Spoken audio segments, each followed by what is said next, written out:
Hello, and welcome to the Saladcast on Sunday, the 3rd of November, 2024. I'm your host, Dan Train. Joining me today, Zachary Burgess. I'm alive. And Robert Kemp. I've got a tiny, tiny spot at the very tip of my tongue. Okay, good. Tongue? Yep. It's quite weird. Do you want to have a look? No, I don't want to have a look. It's very precise positioning. Yeah. And that here. I think we know what that's like. I mean, it's just like, there's no way to not feel it. Yep. It's like just rolling it around your mouth the entire day, just going, trying to like fit it inside crevices of your mouth. like I can wedge this in between my teeth. Like, Yeah, I mean, that's the one. If it's at the tip, you can press it up against any teeth you like. Not like if it's on the side, then you're restricted. indeed. Unless you're hypermobile in the tongue. Is that a thing? I guess it probably, sure it probably a thing. is. Someone's probably got that. I'm sure. Yes, that's kind of weird. I don't know. Like, does it even count as is it technically I suppose it is. Is this spot like? But is it more of an ulcer when it's like? Does the tip of your tongue count as mildly internal, and therefore that's the difference between a spot and a? Yeah, I'm sure it's mildly internal. I mean, I feel like everything on the inside of the mouth is somewhat different to the skin on the outside of the body in terms of what's going on with it. I would assume my tongue isn't just made of straight epidermis or anything like that. Exactly. Like wounds definitely heal in a different way in that environment.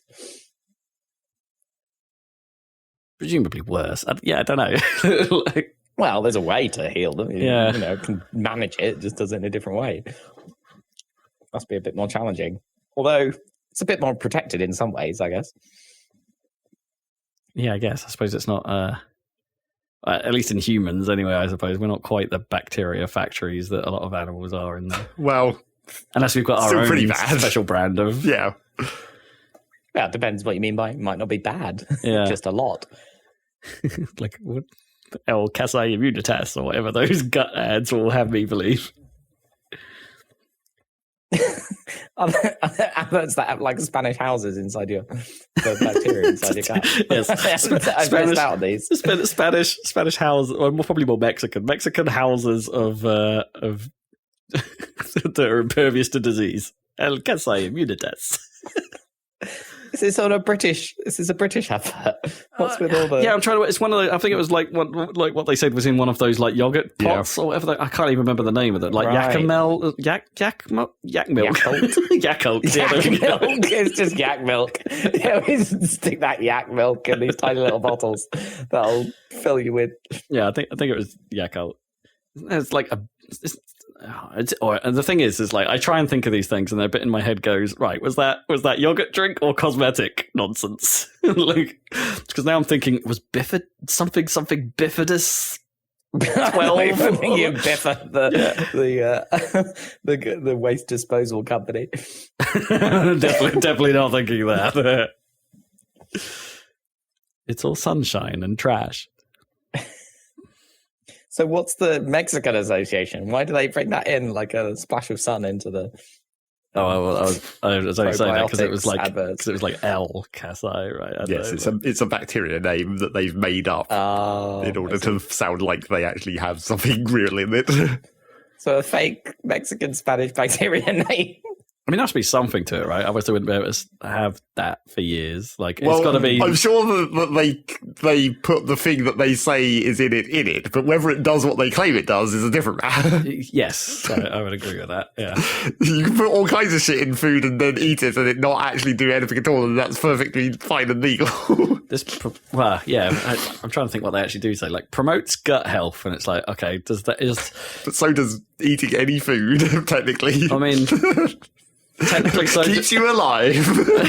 I mean, technically, so do I. I endorse good gut health. Yeah, I promote that. It's very important, and I promote it on podcasts and in real life. But I would recommend eating me. I cannot condone that as a health tip. I mean, I was looking at the shampoo bowl when I was in the shower the other day, and it has the classic, 0% sulfates with a star, and I'm like, okay, so what's the star? And what does the star mean? You look at it, and it's contains no sulfates for scent or something, but then you look at the ingredients, listen, there totally is a sulfate there, it's just not for that purpose. It's it contains 0% sulfates for the specific purpose that sulfates are usually used for, but here's this little extra one. Yeah. That's definitely seems disingenuous, right? It's not 0% sulfates. Well, it's it's 0% sulfates for the sense of sulfates that we would usually refer to sulfates as, but we've got this other sulfate in it that doesn't behave like the other sulfates. Probably. But, we want it anyway. But don't use this. That's why there's a star, because, don't use this for allergy advice or whatever, I guess. Yeah, I suppose. Not that I imagine that many people are allergic to sulfates on the skin. Trace nut. Why do people not want sulfates? What's wrong? I don't know. I don't even know what the sulfates you're trying to avoid would be doing in this context. Do you think the people that are seeing the 0% sulfates and being like, that's a good thing, I will buy this product, know what's bad about sulfates? I don't. Or is it just that it's something that sounds chemically well, sure, therefore bad? But it's just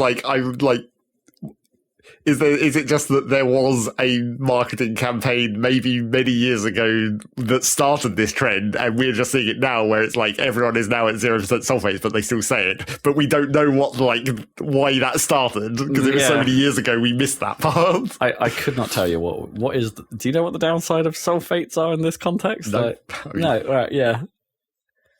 It includes sulfur, I guess. But it's a you don't want to smell like eggs, right? Isn't that the whole point of chemical compounds, is that they don't really relate to and they don't parts. They're not often broken down back into their raw elements, right?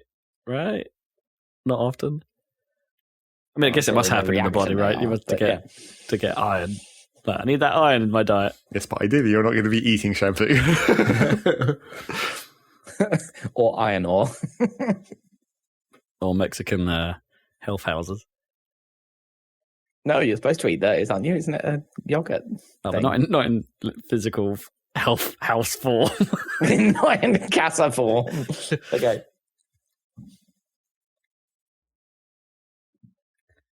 In a little bottle of yak milk form. Yeah, that's fine. Yeah. So here's random section news, bringing back a classic for the podcast about fucking leaking pipes in our town. Oh, I thought this is I don't want to talk about your leaky pipes in a health context. Thank you. No. Small town in East Anglia leaking pipe news. No, what's happened this time? Well, that one place that they'd fixed months ago that had started leaking again recently, and just what the fuck are they doing? Where it was it was a real big one. It was a real bad one, and they had to enclose the entire road and dig it all up and get in there. Get in there. And now it started leaking again, and it's coming up through the seams where you can see where they patched up the hole or whatever. That's quite funny. Great job on that. But so that started leaking again, and it's been leaking for a month, and they still haven't come and fixed it yet. But it had been leaking for so long that it had started, the water continuously running along the edge of that road had started making a pothole, a real bad one. It's one of those things where you can see how the road has been resurfaced, because the pothole basically crunched through the new surface and revealed the previous surface. Oh no! Where it's so you can see strata. Yeah.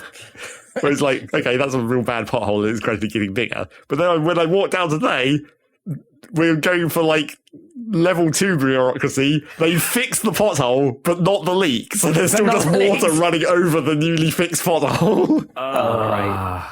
Nice work. I guess that, yeah. It's not the same people not that would be dealing with that, obviously. Yeah. But you wouldn't have thought you'd even be able to fix that while there was water on it. I wonder what they did.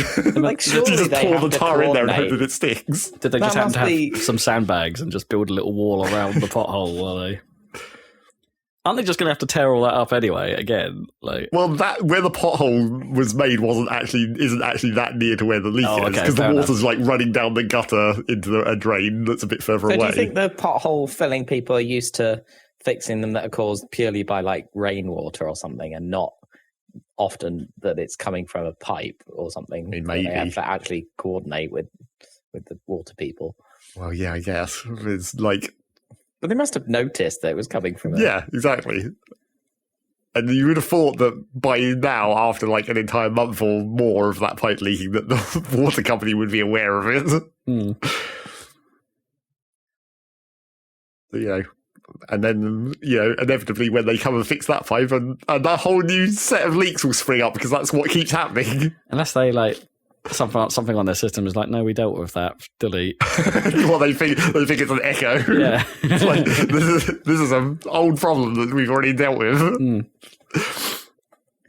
Randomly read today that New York City uses 79% of the water that it used to in 1979 because they're better at fixing pipes, I guess. Oh, okay.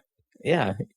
So water consumption is... Well, I suppose that as the population of New York increased in that time, because there isn't really a lot more space. It's not possible. Yeah, that's a good question. I don't know if it's increased. Yeah, I'm not actually sure. There's some cities where it like has decreased over time, like markedly, right? Isn't it? And London only a few years ago reached the level that it was before the war, before all the evacuations and everything. Really? Wow. Yeah, maybe that was 10 years ago, but yeah, it definitely declined a lot. Huh. See, I obviously during the war. Weird. I would have assumed London would have been like magnitudes past that now. Yeah, you'd think so, but no, it was like full of freaking people. God, like what the hell, London? Yeah, yeah, it was pretty bad in like Dickensian times. Let me tell you, because people were living on top of each other, like full, multiple families in the same room. Me manwich. Right. That's But New York, they need some Yakult. Yeah, they need to break out the Yakult. That'll sort things out. Get those Casa gut health. The great yak milk floods of 1962. Yeah. Well, I don't know. I mean, this is all because the Greens are in charge, right? Is that right? Are they in charge? Is that right? Of your local council? I don't know if they are any longer. Did they get out? Did they get ousted this election? I don't remember. But there was local elections as offset from the general, right? Wait, I didn't even realise we were green. Yeah, it's like the only place in the whole country that's green. Well, go us. Yep. Yeah, amazing. Apart from the potholes and the Oh, I'm sure like as with all government things ever, nothing that happened in the last 4 years was actually related to the Greens being in power. No, well, presumably like potholes and like traffic spending, that's more like county council level rather than like actual. Well, I suppose that is. That is only like one step down, basically. Yeah. Because good God, that they need to... Again, I've made this complaint earlier this year. They need to coordinate roadworks better. Like, I know, we'll shut this major road and take you down a path that also has roadworks on it, compounding the problem. Someone thought that through. It's happened multiple times this year to me. Screw you, roadwork planning. You're bad at it. I definitely get the sense that, like, maybe this is just... We're all getting older or whatever. But like, I always thought that things would sort of naturally trend towards improving sort of over time, especially with like technology improving. Yeah. But actually, people who know what they're doing retire and then they get replaced by people that don't know what they're doing. And then I guess it gets better again over the next decade and then perhaps fails for the next decade. I don't know. Well, as has been very evident in America, especially over the last few years, infrastructure has such a weird timescale that like it sort of doesn't intersect with like people's actual jobs very much. Whereas like one person will build a thing and then they'll retire, and then like 20 years after that the thing will start breaking, and it's like, well, we don't know how this thing was made because the guy retired. Yeah, we've never need to fix it before. Or the thing we designed 50 years ago is now completely unsuitable, but it's going to cost too much to rip it all up and build something better. Yeah, and then they'll patch some kind of weird modern fix onto it to like make it up to standards temporarily, but then it will still break. And it's like, hello, British Rail. This is a whole goddamn mess. That one about the schools is insane. You know that one? Like the aerated concrete? Aerated concrete. We literally built half the schools in the country out of something that's literally about to has a lifespan crumble. that they kind of forgot about. That they forgot about, yeah. At least it's not asbestos any longer. That's true. Well, yeah, okay. But it's still dangerous, right? Oh, yeah. Structurally unsound. Yeah, and even if they, they reliably can tell which buildings are unsafe. Yes, they did at least record that, so that's something. Yeah, but you still need to teach the kids somewhere. You can't put them all in temporary classrooms the whole country for like. Oh, but we've all had COVID training. It's fine. Yeah. They're turning out. They're turning out great. Oh man. Politics, local politics. National politics. They did their budget and they like put up all the taxes and then they're going to invest in the infrastructure. But as Zach said, it's going to take a while for the infrastructure thing to actually. And all the businesses are turning around going, well, we're firing all these people that we can't pay the tax for. Yeah, of course they are. Yeah, so this has worked, hasn't it, guys? Hasn't it? Yeah, well done. Economic growth. But I mean, there's only so much you can do, right? There's only so much you can rearrange things in the economy. There's only one thing that would be unambiguously good for the economy and just create loads more money out of nothing, which would be to join the European Union. Oh yeah. How about that? Unfortunately, not possible. I mean, I try not to have a public opinion on politics too much, but I'll give Labour some credit with this budget. The guys have been actually, in every interview I've seen recently from Labour, they've been kind of doing the thing that I don't expect politicians to do, and that is somewhat answering questions. Answer the question. Yeah, they've actually been pretty good at it, and I'm like, it's very unusual. This is how to win me over, guys. Actually say something. Because I think there's an old Jay Foreman video about this. It's why don't politicians answer the question? And it's just because regardless of the subject or what's happening or whether you're winning or you're trying to hide something or not, generally it's not worth it. I think they just collectively figured out that it's not worth answering questions. And it's better. It doesn't actually matter. It's better for you to not know. It's better for you to just use a technique to switch to your own known talking points. It's just easier. So they all learn it's media trading. But it's not, I know, media trading, clearly. It's just so annoying though when you're watching. I hate it. But everyone's so bad. Does it work if we all know that's what they're doing though? That's the thing. I don't think it does, because I'm sat there just getting no, you've completely...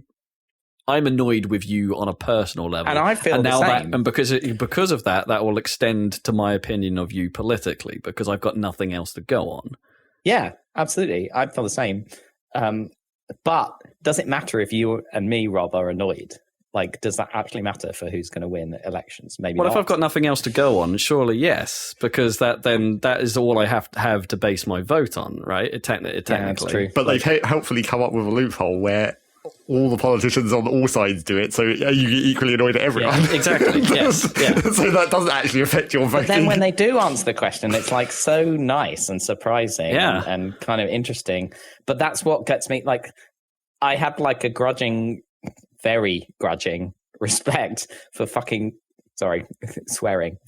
You have a grudging respect for swearing. I have a grudging respect. No, just stop there. You have a grudging respect for fucking.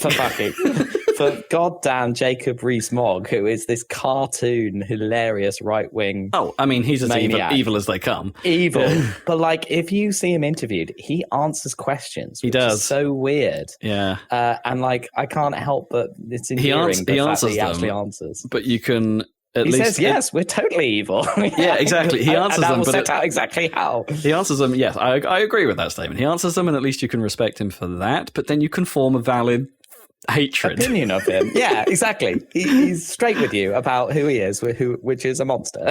Yeah, exactly. That's caused immeasurable pain to the country. And I'm like... Yeah, in a weird backhanded way, please more of that. Just yeah, I know. And he's very clever and good, like capable. When he thinks very fast on his feet. So when he's asked questions, he doesn't have to rely on something he's prepared earlier. Nope, he actually knows what he's talking about. He actually knows what he's talking about, which is very impressive. It's evil, unfortunately. And I think, that's the impression that answering the questions gives you, right? That someone vaguely competent is in control. Yeah. Vaguely, even if you don't disagree with them, at least you can sort of start to fathom their reasoning, and I don't know, I find that hugely important. But yeah, it's good. That is, good God. Meanwhile, at the Madison Square Garden, no. Yeah, meanwhile, in the whole of American politics. Holy cow. Tuesday is going to be fun. That's going to be... Well, no, because we won't know what the result is, on Tuesday. It's Tuesday night, month isn't it? And a half, it's going to be fun. Yeah, exactly. Yeah. It's going to be weeks of pain.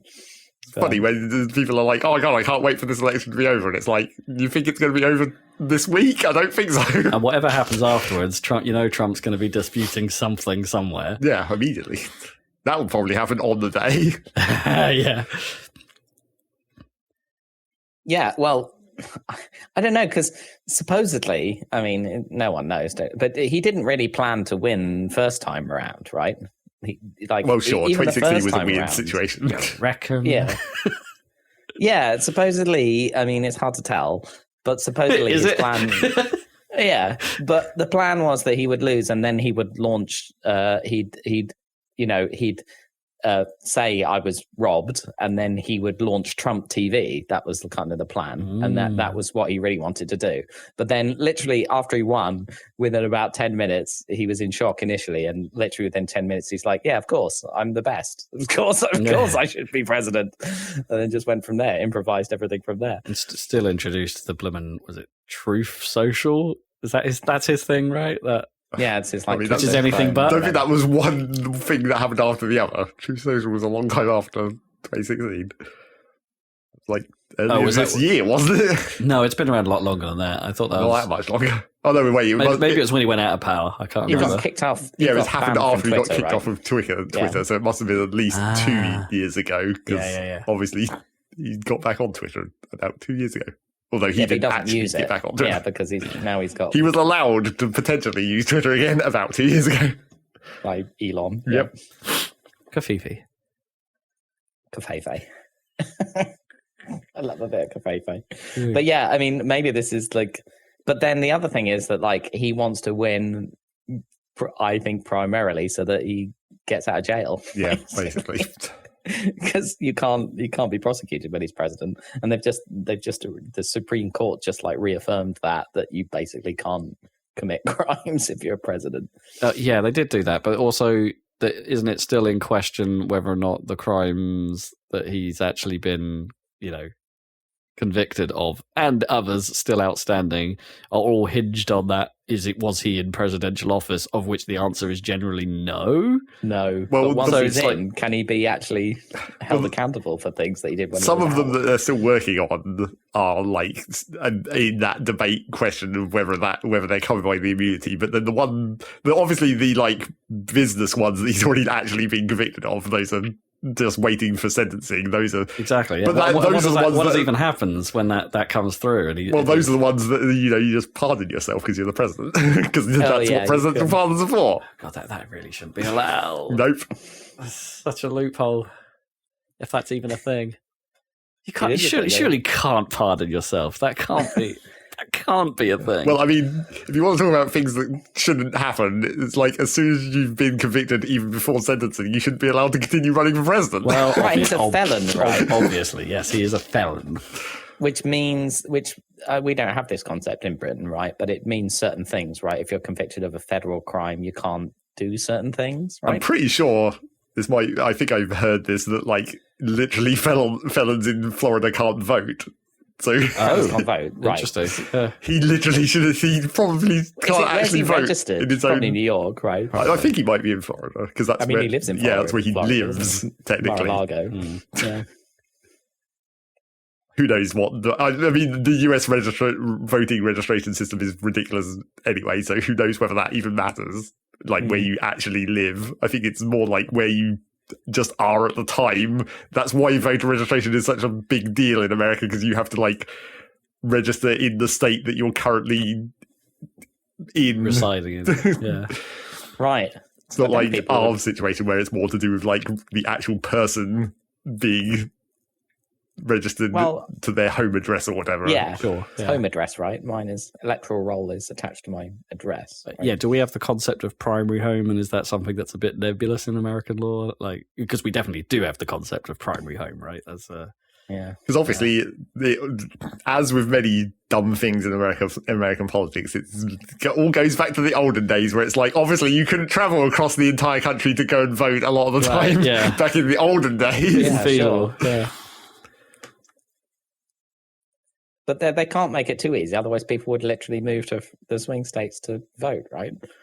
Well, and actually make a difference. And there's all kinds of local state laws about it. So what happens here if I wasn't in Suffolk, say, and like I just happened to be staying in Scotland that weekend, and it was a voting day. There's a bunch of ways to do it, right? You can have someone else do your vote if you register ahead of time. Yeah, pre-write it, or mail vote, or stuff like that. But I couldn't like rock into a polling station in Aberystwyth or somewhere random. I don't think you can do that, no. I've never thought about that because I've never had to do that. But yeah, I think exactly. You either have to vote ahead of time with postal vote or have like absentee ballot thingy, which would be annoying. Yeah.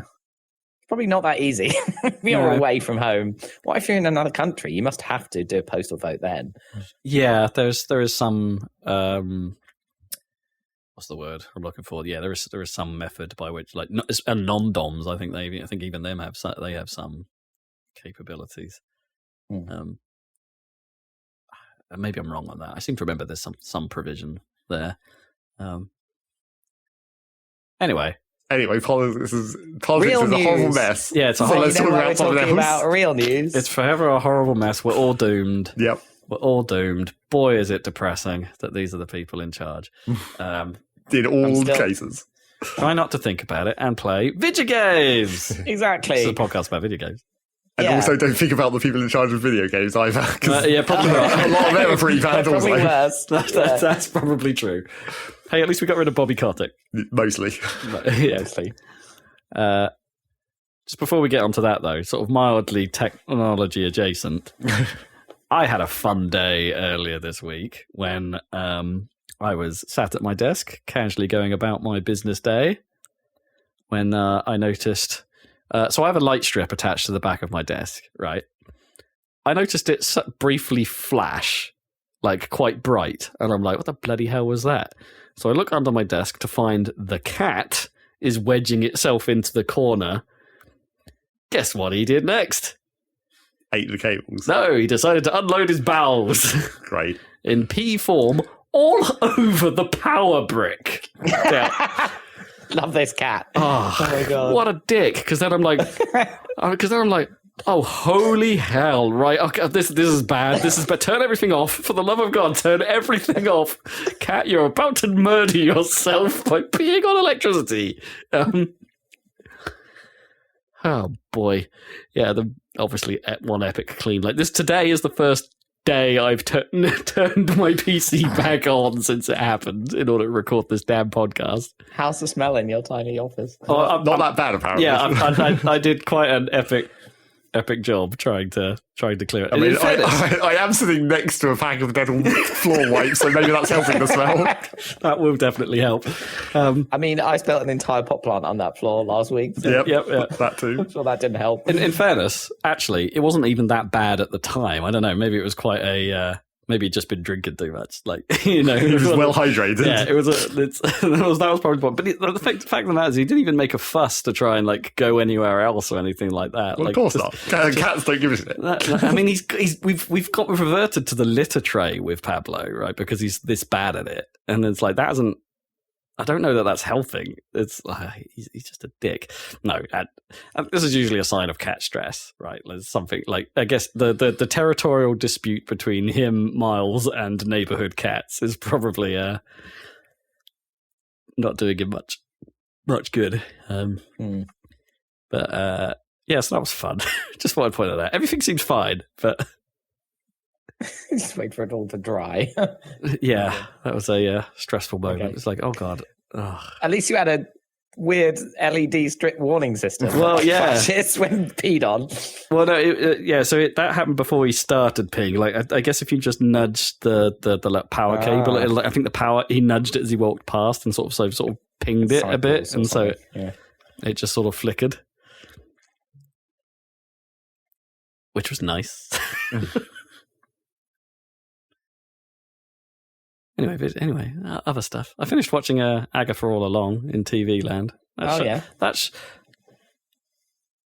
having a hard time. Like, it's pretty good, is what I would say. Like, I think it turned out to be pretty good. It's pretty twisty and turny. It has some pretty clever episodes along the way that rely on things you don't realize are things from previous episodes to hang together, which is neat. You know, so there will be characters that have some quirk about them, and then suddenly you get this one episode that focuses on them, and you're like, oh, that's why they're doing all of that.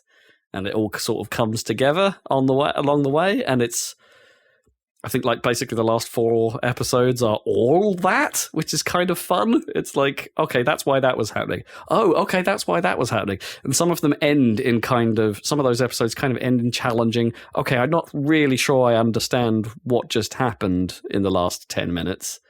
So then the next episode is basically filling in that gap for you, to be like, okay, what did just happen? Why did that all come together? And I think, in the end, it sort of suffers a little bit from being a little too clever in places. Like, it is a slightly more challenging watch as far as Marvel is concerned as a result of that. Like, as in, the cognitive requirement is a little bit higher than you might expect for some popcorn munching Marvel fans, like myself, crap spurts, if you will. We're all crap spurts these days. And yeah, so I think it's like in the end, like in the very last episode, there are still a couple of lingering issues with why things are how they are that you can. I went off and did that thing where you go and wiki it afterwards or whatever, and it's like, okay, my theories were mostly true, but the show didn't necessarily do a great job at actually explaining all of why it is how Agatha is and that kind of stuff. But altogether, actually a pretty clever show. And obviously well timed to have its finale at Halloween. Decent. I guess on purpose, right? Yeah, I guess it's just another, like, actually this WandaVision lineage is still turning out to be quite good. That's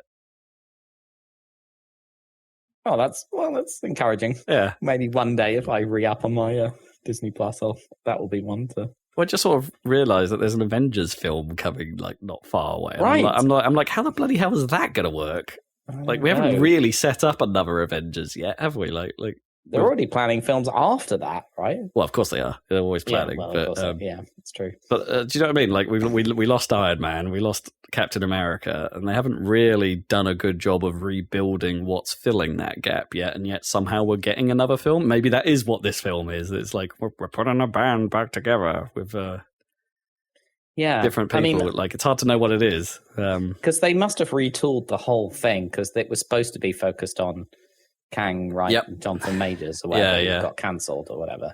So they could have just recast him. It would have been fine. Like, they could have done.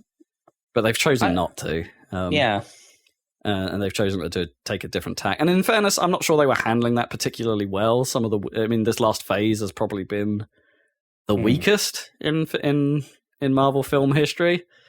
So I don't know that it was coming together. So maybe it's right that they're pivoting off it anyway. I don't know. The best thing to come out of this phase has been, like, Loki, really, right? I enjoyed the first season of Loki. Not even the second season's good, but I watched it. I can't remember if I enjoyed it. It was fine. We still haven't finished The Bear, that's what I'll point out. But my concerns about season 3, I think, still stand, and that it's just, I'm stuck in the middle. It's too up its own arse. Whenever I go to watch it, I'm like, I don't really feel like this. It jumped the shark. I think so. already, and it's just too arty and not enough of what made the original 2 seasons great. Like, Yeah, there's a bit of that there, but it's always slightly covered in some new presentational style that doesn't really let the combat, I suppose, of it all flow in the way that you want it to. Yeah, I don't know. It's I was about to try and think of some sort of like cookery pun that I could throw on there, but it's not really congealing. It's not congealing. Shit. That first season, wow, that really congealed.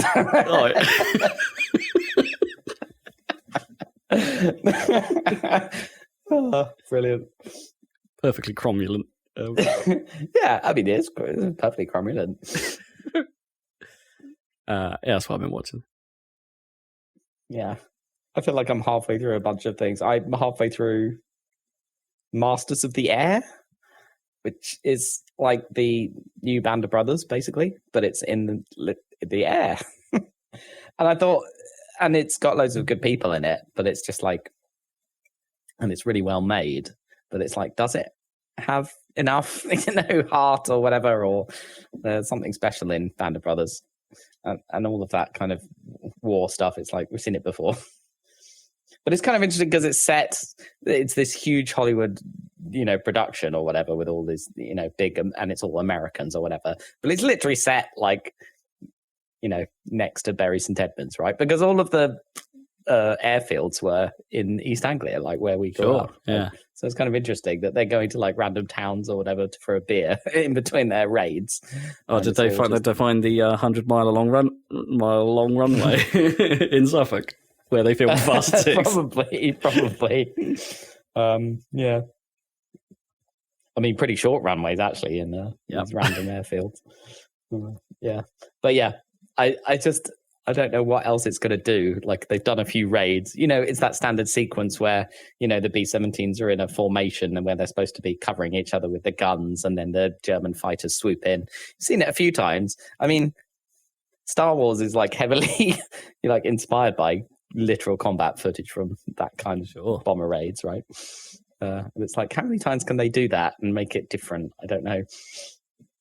Or maybe they explicitly can't, given the subject matter here. I don't know. Yeah, I mean, or maybe it's like that. You ever seen that? What was that film where like there is a like? I think I've talked about it on this podcast before. It's I don't know when it was, but it's like a sort of like a war film where it has all the trappings of a war film, and except it's about this guy who gets basically trapped in one of those underslung gunner pods. Yeah, like the ball turret. Yeah. But then he like draws a cartoon, and that cartoon comes real or something, and that's how they land the plane. It's weird. I have vague memories of seeing this thing when I was a kid, and I cannot place what this is. That sounds kind of cool. Or if I've even like just straight up imagined it. I don't know.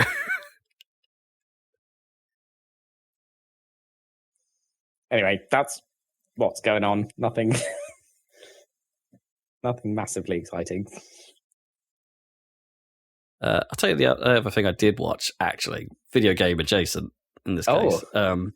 Netflix put a documentary out called The Remarkable Life of Ebeline, which is it's interesting. It's somewhat tragic tale of a real person who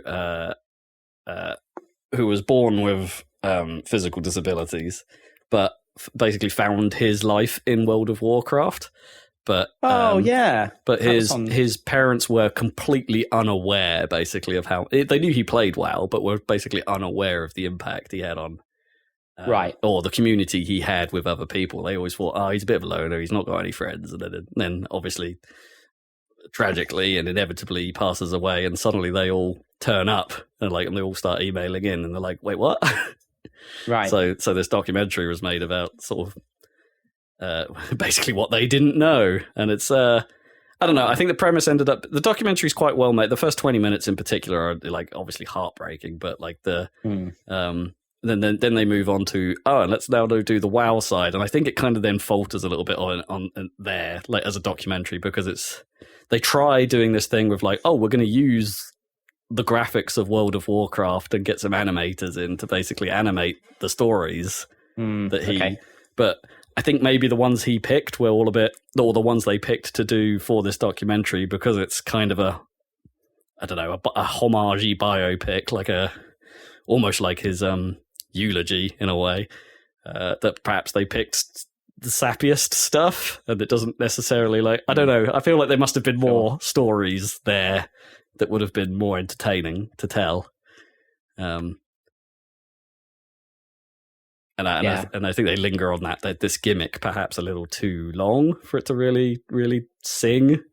But it must be hard to explain to a general audience how World of Warcraft works and how guilds work. And, exactly. What community he was actually a part of. And I don't think they really explain. They don't necessarily explain how the game works. They don't need to in this instance. So it's I think they wisely skip over that. Yeah, so it wasn't bad. It was an interesting watch, and obviously it's real life, so so max respect to those involved and making this happen. But yeah, give it a look if you're vaguely interesting. I wouldn't blame you if you sort of dropped it after a baby halfway, but you still get the point. Similar random thing that reminded me of when I was working down the charity shop the other day, just randomly next to the table that I was at, there's a big pile of books, and on top of it there was one of the Eve comics where they it was quite a fat hardback comic compilation almost, or whatever you'd call that, but it was one of the various corporation wars, and I was I think I recognise that one. I think I vaguely remember what was going on there. Looked at it for a couple of minutes and was I think I recognise some of those names. Is that a comic that dramatises the real, quote unquote, real whatever happened in Eve? In Eve. Okay. I think it might have been one of the early times, because I think there were some mentions of Goon Swarm and whatnot. I was oh yeah, that's one of the classics. Did they tell it entirely in universe? Yes, it's a comic version of as if the characters were in the actual game, were real characters. Presumably the real events are really entwined with what's happening in the real world forums of something awful or whatever. Sometimes, right? I mean, a lot of it is still in game directly, but they could spin that. Presumably, they could probably lift ideas from that and turn it into something happening in universe. I think the real problem is that every time I've ever seen any kind of anyone try and even the actual creators of Eve try and make in-game media like that is that no one can actually decide how they want the pod pilots to work. Right. Because right. As far as I'm aware, from what the canonical stuff that I picked up from the game, you're basically in that pod all the time. Your physical body never leaves that pod most of the time. You never walk around. Except for when they tried to add stations? Yes, was why that's why even that was weird, where it's what, you're going to get out of your pod and walk around in the station? You're just going to put on some clothes? So everyone's basically shriveled husks. Yeah, pretty much. These little bullet-shaped things. And the whole thing about how even how the ships work lore-wise, because it's the pilot is the pod guy, but you still have a crew. It's just you're never interacting with them in any way. They just work the internals of the ship. That explains the windows, I guess. Yeah, exactly. How do you recruit your crew? They just come with the ship, as far as we know from the game lore.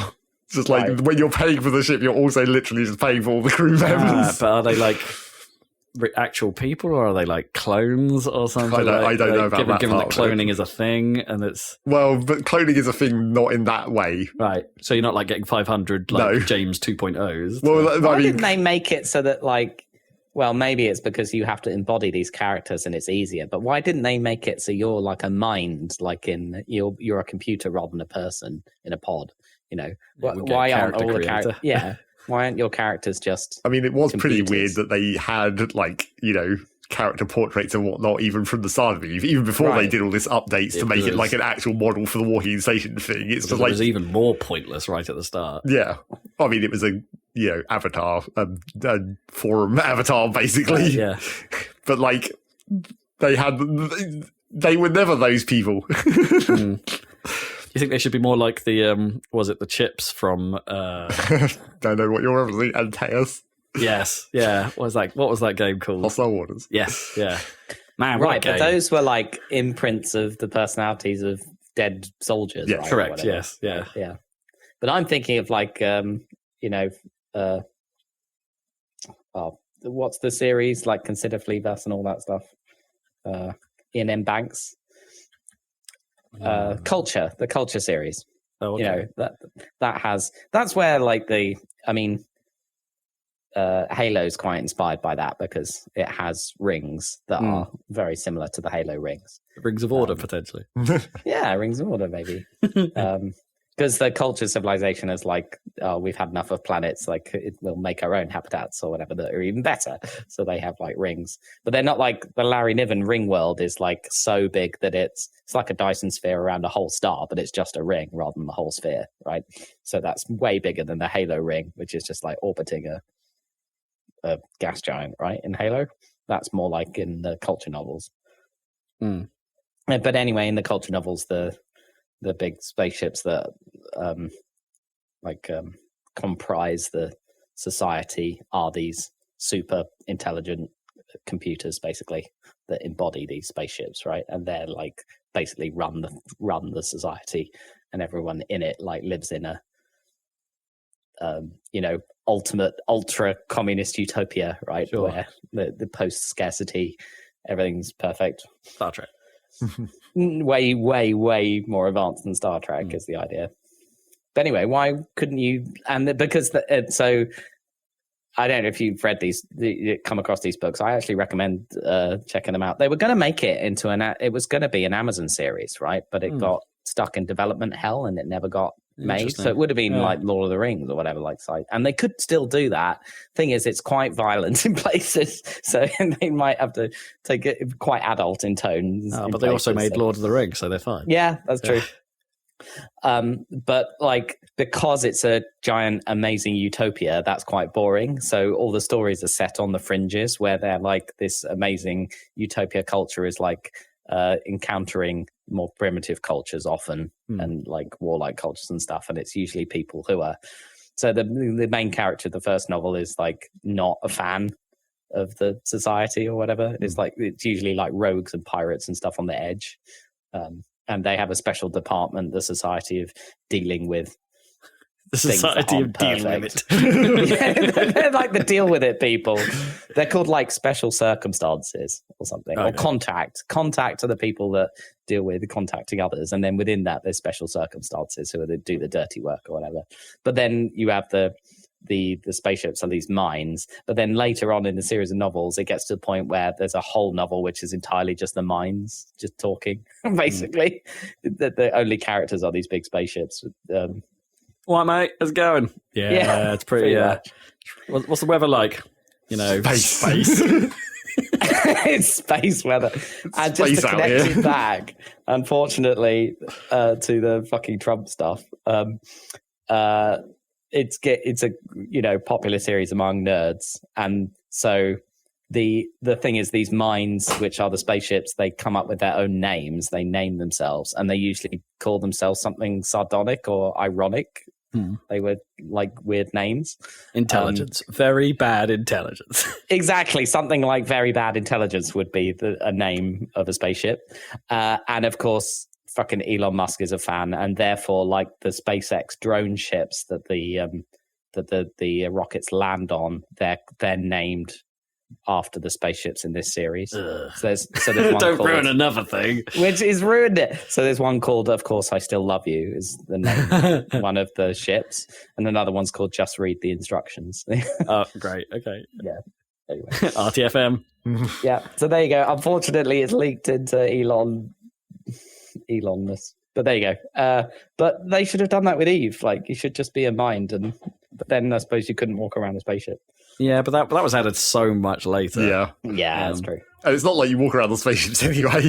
They never implemented any of that. Oh, didn't they? No. Did it never actually come to pass?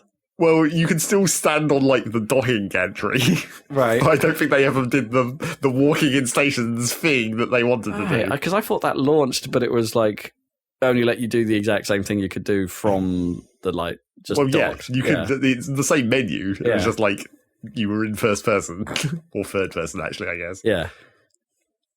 But yes, you never walk inside the ships. There's no modelling for that. Remember in CCP we're going to make a vampire game, like a vampire MMO. I think they did.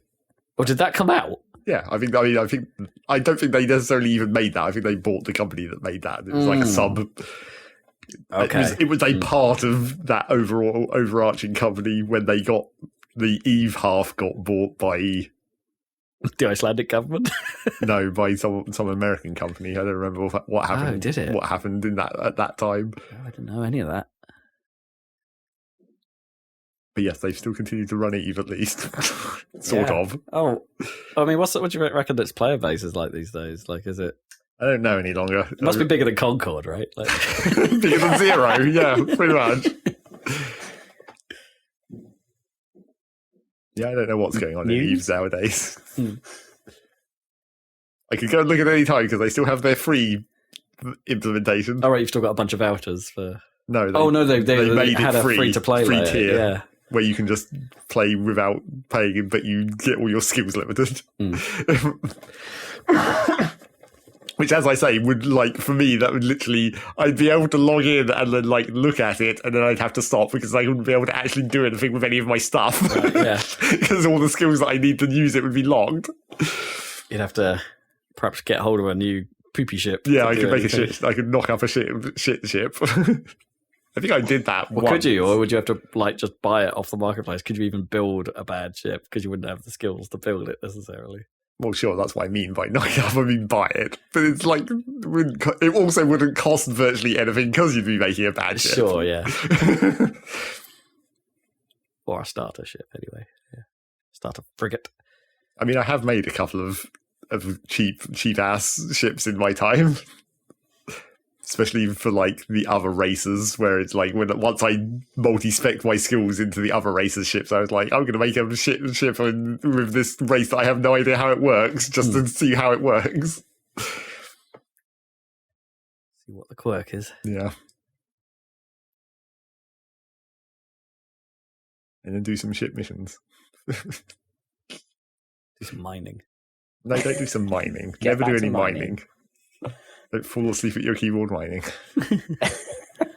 Do people still do that, and then you can benefit from all their hard work sleeping at their keyboard? I don't know about.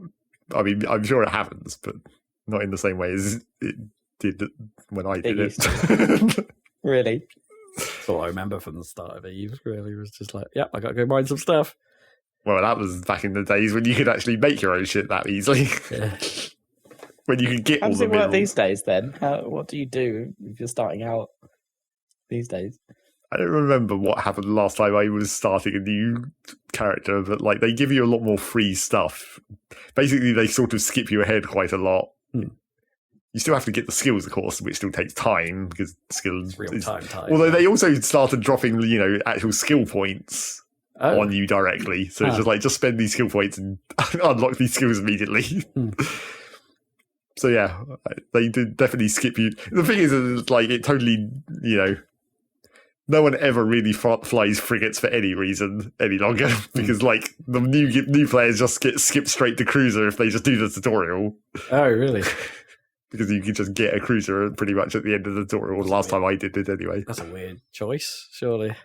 Is it just because frigates just aren't viable in any real capacity? Well, they're only viable in extremely specific circumstances for which you would need super highly skilled setups for. Obviously, the way to the advantage that frigates have, obviously, is being tiny and really fast. So if you can outmaneuver the turn rate of the enemy guns so that they can't hit you, that's how you survive in a frigate. But in order to do that, you'd need very specific setups and all the skills to be able to run the best, overdrive boosters or whatever to make yourself super fast. And have the skills to counter your own rotation on your guns and all that stuff. Right, yeah.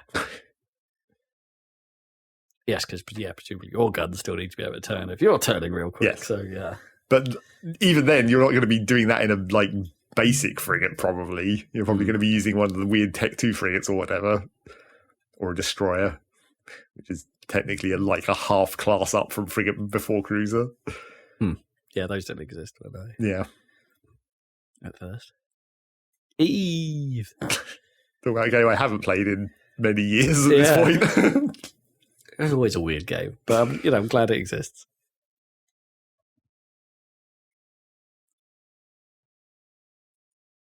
Do we have news on? No, we don't. No, it's a very, very quiet couple of weeks. I mean, my Concord joke was well founded because Sony have decided to close Firewalk Studios after it being a couple of weeks, well, maybe a month now, of us not having Concord live. I guess it's not coming back, I guess is the answer to the question. Unless they pass it on to someone else. Yeah. Like Bungie. Yeah, maybe. Don't think so, though. Oh my goodness, can you imagine if they're just like... They've got their own shit going on at the moment. They've got their own game that may or may not be... Yeah, the word on the street is going that... on with Marathon. Well, that's it. Yeah, the word on the street is that Marathon is not in a good development place right now.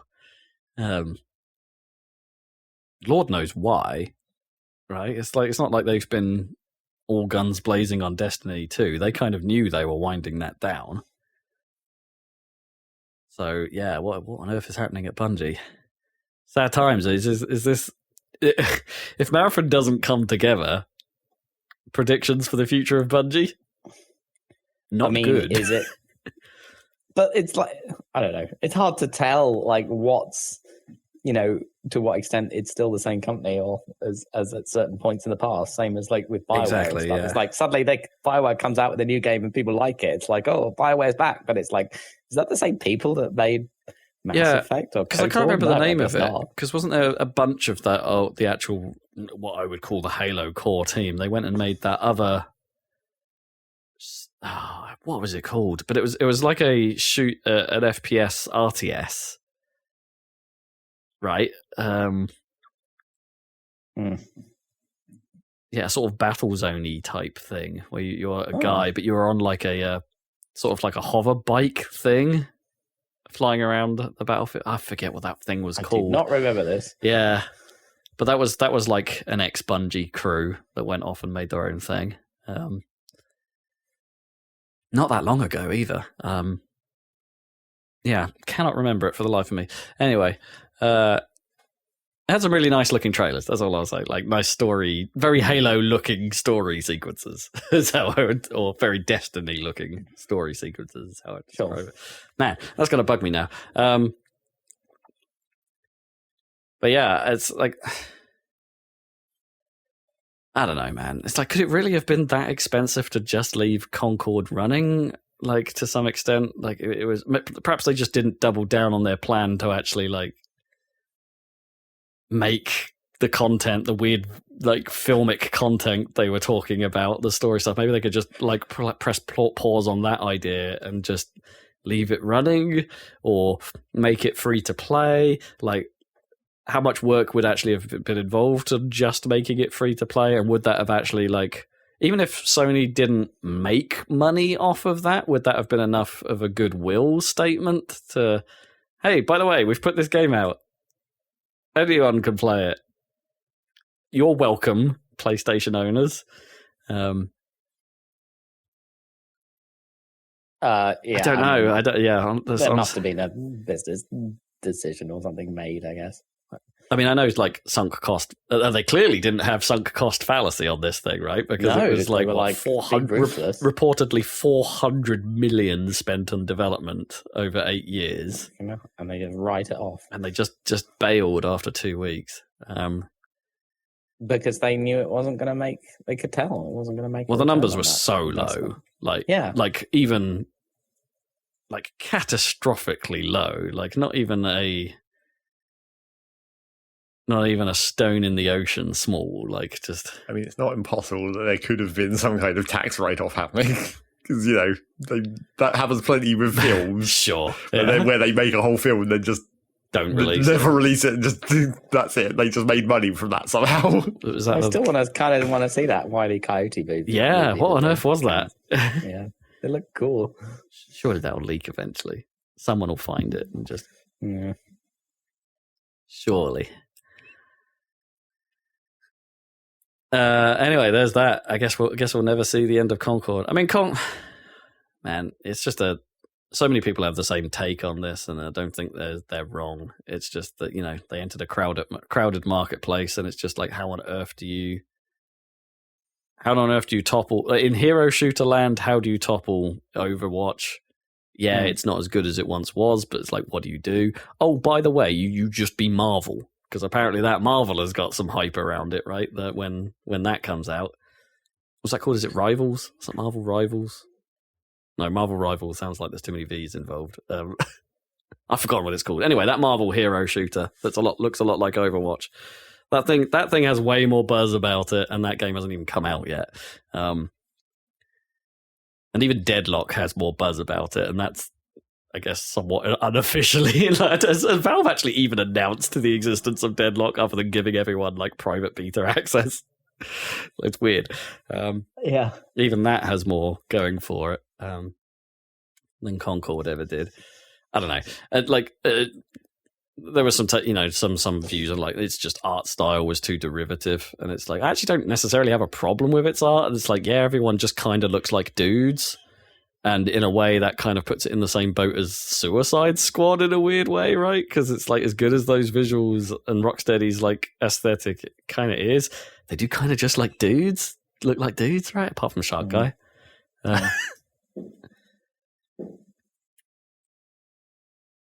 It was well made, just boring, I think, is the takeaway. I don't know. It feels bad. Even if I don't care, it feels bad. In other games or studios or vaguely related to the word fire. In other games that might have potentially put themselves in a dangerous position by trying to put themselves in a market which is already dead. Or you might consider trend chasing. Yeah. Coming too late to a trend. Remedy are apparently making a Left 4 Dead-like co-op experience for 3 players called FBC Firebreak, where the FBC stands for Federal Bureau of Control. Presumably. Yeah. Games. It's a game. It's a game from Remedy. Obviously, Remedy are riding a high at the moment after a pretty good streak of late. Apparently, they've almost recouped the money they spent on making Alan Wake 2. Oh, God, really? Yeah. Oh, that's depressing. So it hasn't, even though Alan Wake 2 is considered like a bit of a masterpiece, it hasn't made a profit. That's what the implication is of that headline, I guess. But yeah. That's sad. I suppose there were some things holding it back, right? Like people weren't so into the fact that it only released digitally, only recently got a physical edition, that they never planned to do.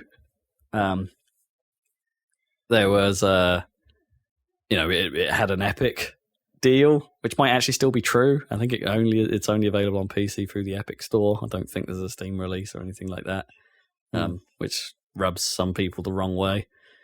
Yeah, I don't know. That feels like a shame. I mean, I guess I didn't buy it or play it, but I don't think any of us did. I don't know anyone who's actually played Alan Wake 2. There you go. Thinking about it, but I got it for free with my graphics card. I still didn't play it. Oh God, seriously? Oh. Yeah, but you don't play that kind of game at all. Well, yes, and also I wanted to play other games on my new PC at the time. Sure. Man, that must look real nice on your system, though. Yeah. One would assume. Yeah.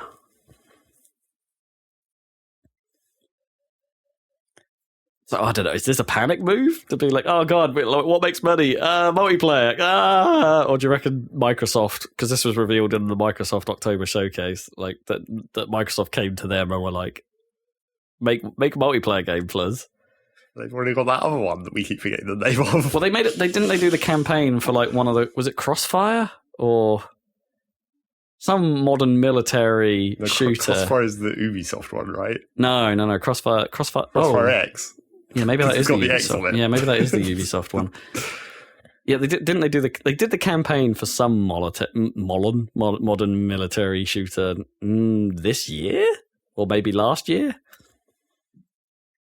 Probably as a bit of a cash grab, like,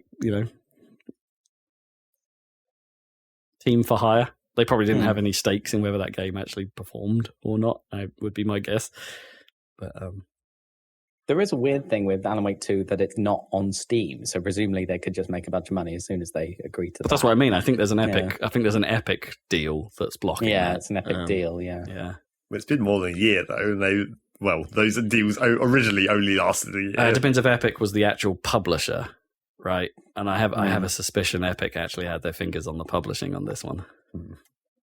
Right. I can't remember off the top of my head, but they could clearly make more money if they move past just the Epic store, right? Sure, but it doesn't stop you on console, right? No, it's true.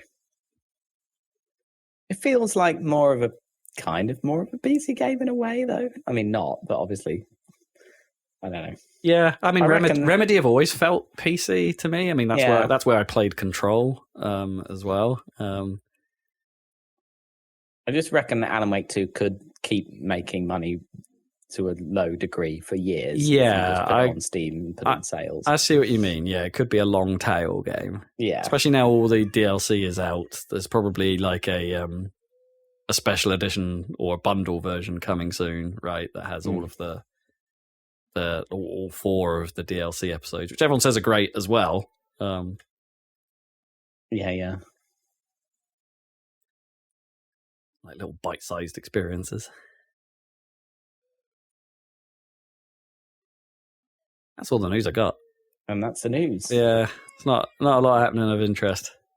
There's a weird Nintendo Music app. Well, I mean, yeah, okay, that is news, I suppose. Don't listen to our game soundtracks on Spotify. Instead, get our random special app. I wonder why they made it playlist. like a separate app and not just put it into the what is utterly useless Nintendo app. Right. Switch Online app or whatever it's called. Because it would probably run real bad. if they keep putting too much stuff in one app, it'll probably break. Because that's how Nintendo functions. Yeah, maybe. I'm tempted. I haven't actually downloaded it. I'm tempted to get it right now. see if I can remember how to log into my Nintendo account. See what's actually on there. If it hasn't got the F-Zero GX soundtrack on this, mistakes have been made. That's Sega, technically. It's not. Nintendo own that. Sure. It does have a feature that you wouldn't get on Spotify where if it's a track that in-game would have looped using, whatever it's using, tracker or whatever it uses, some similar system, you can set it to loop indefinitely or whatever, or so you can have it go on for 10 hours if you want or whatever, which you wouldn't get on. I suppose you just look on YouTube for someone who's done that and uploaded 10 hours. You see that see that trailer though of the Nintendo app where they just totally just had someone in the supermarket listening to the Wii Shop music. I mean, it's all worth it for that. That's the greatest shopping music of all time. That's one of my favorite tweets that somebody made. That the classic scene from Mad Men where he's in his apartment at the end of an episode and he puts on Tomorrow Never Knows by the Beatles, right? Because it's the 60s. It's like a period piece and it goes through like a montage. But because he's like Don Draper. Have you ever seen Mad Men? Classic character. No, well, I know of it, but I wouldn't say I've particularly watched it. No, that was Gnome's thing. Gnome was into Mad Men. Right. But basically his character is a bit stuck in the present, right? And he's not really prepared for the future that the Beatles, for example, represents, Or garlic bread. He's a bit more 50s. Or garlic bread. Yeah, exactly. It's the future. So he's listening to Tomorrow Never Knows, and then at the end he just turns it off and just goes to bed. But somebody made a video of that, but it's the Wii Shop music, and it's so good. I love it. And he's like, "No, it's too radical. Can't deal with the Wii Shop music. I can't take it." That's quite funny. And Tomorrow Never Knows is like amazing. Do you know that track? It's like the last track on Revolver, which is like 1967. And it literally sounds like the Chemical Brothers. At least it does to me. I think because the Chemical Brothers are quite inspired by that track, but it has like a lot of like reverse is it the one where it's like stuff. Na na na na na na. Yes, that one. Yes, that one. That one. Yeah. Love that track. Yeah, it's amazing. I think I was on the Sucker Punch soundtrack. There's a good version of it on that as well. But yeah.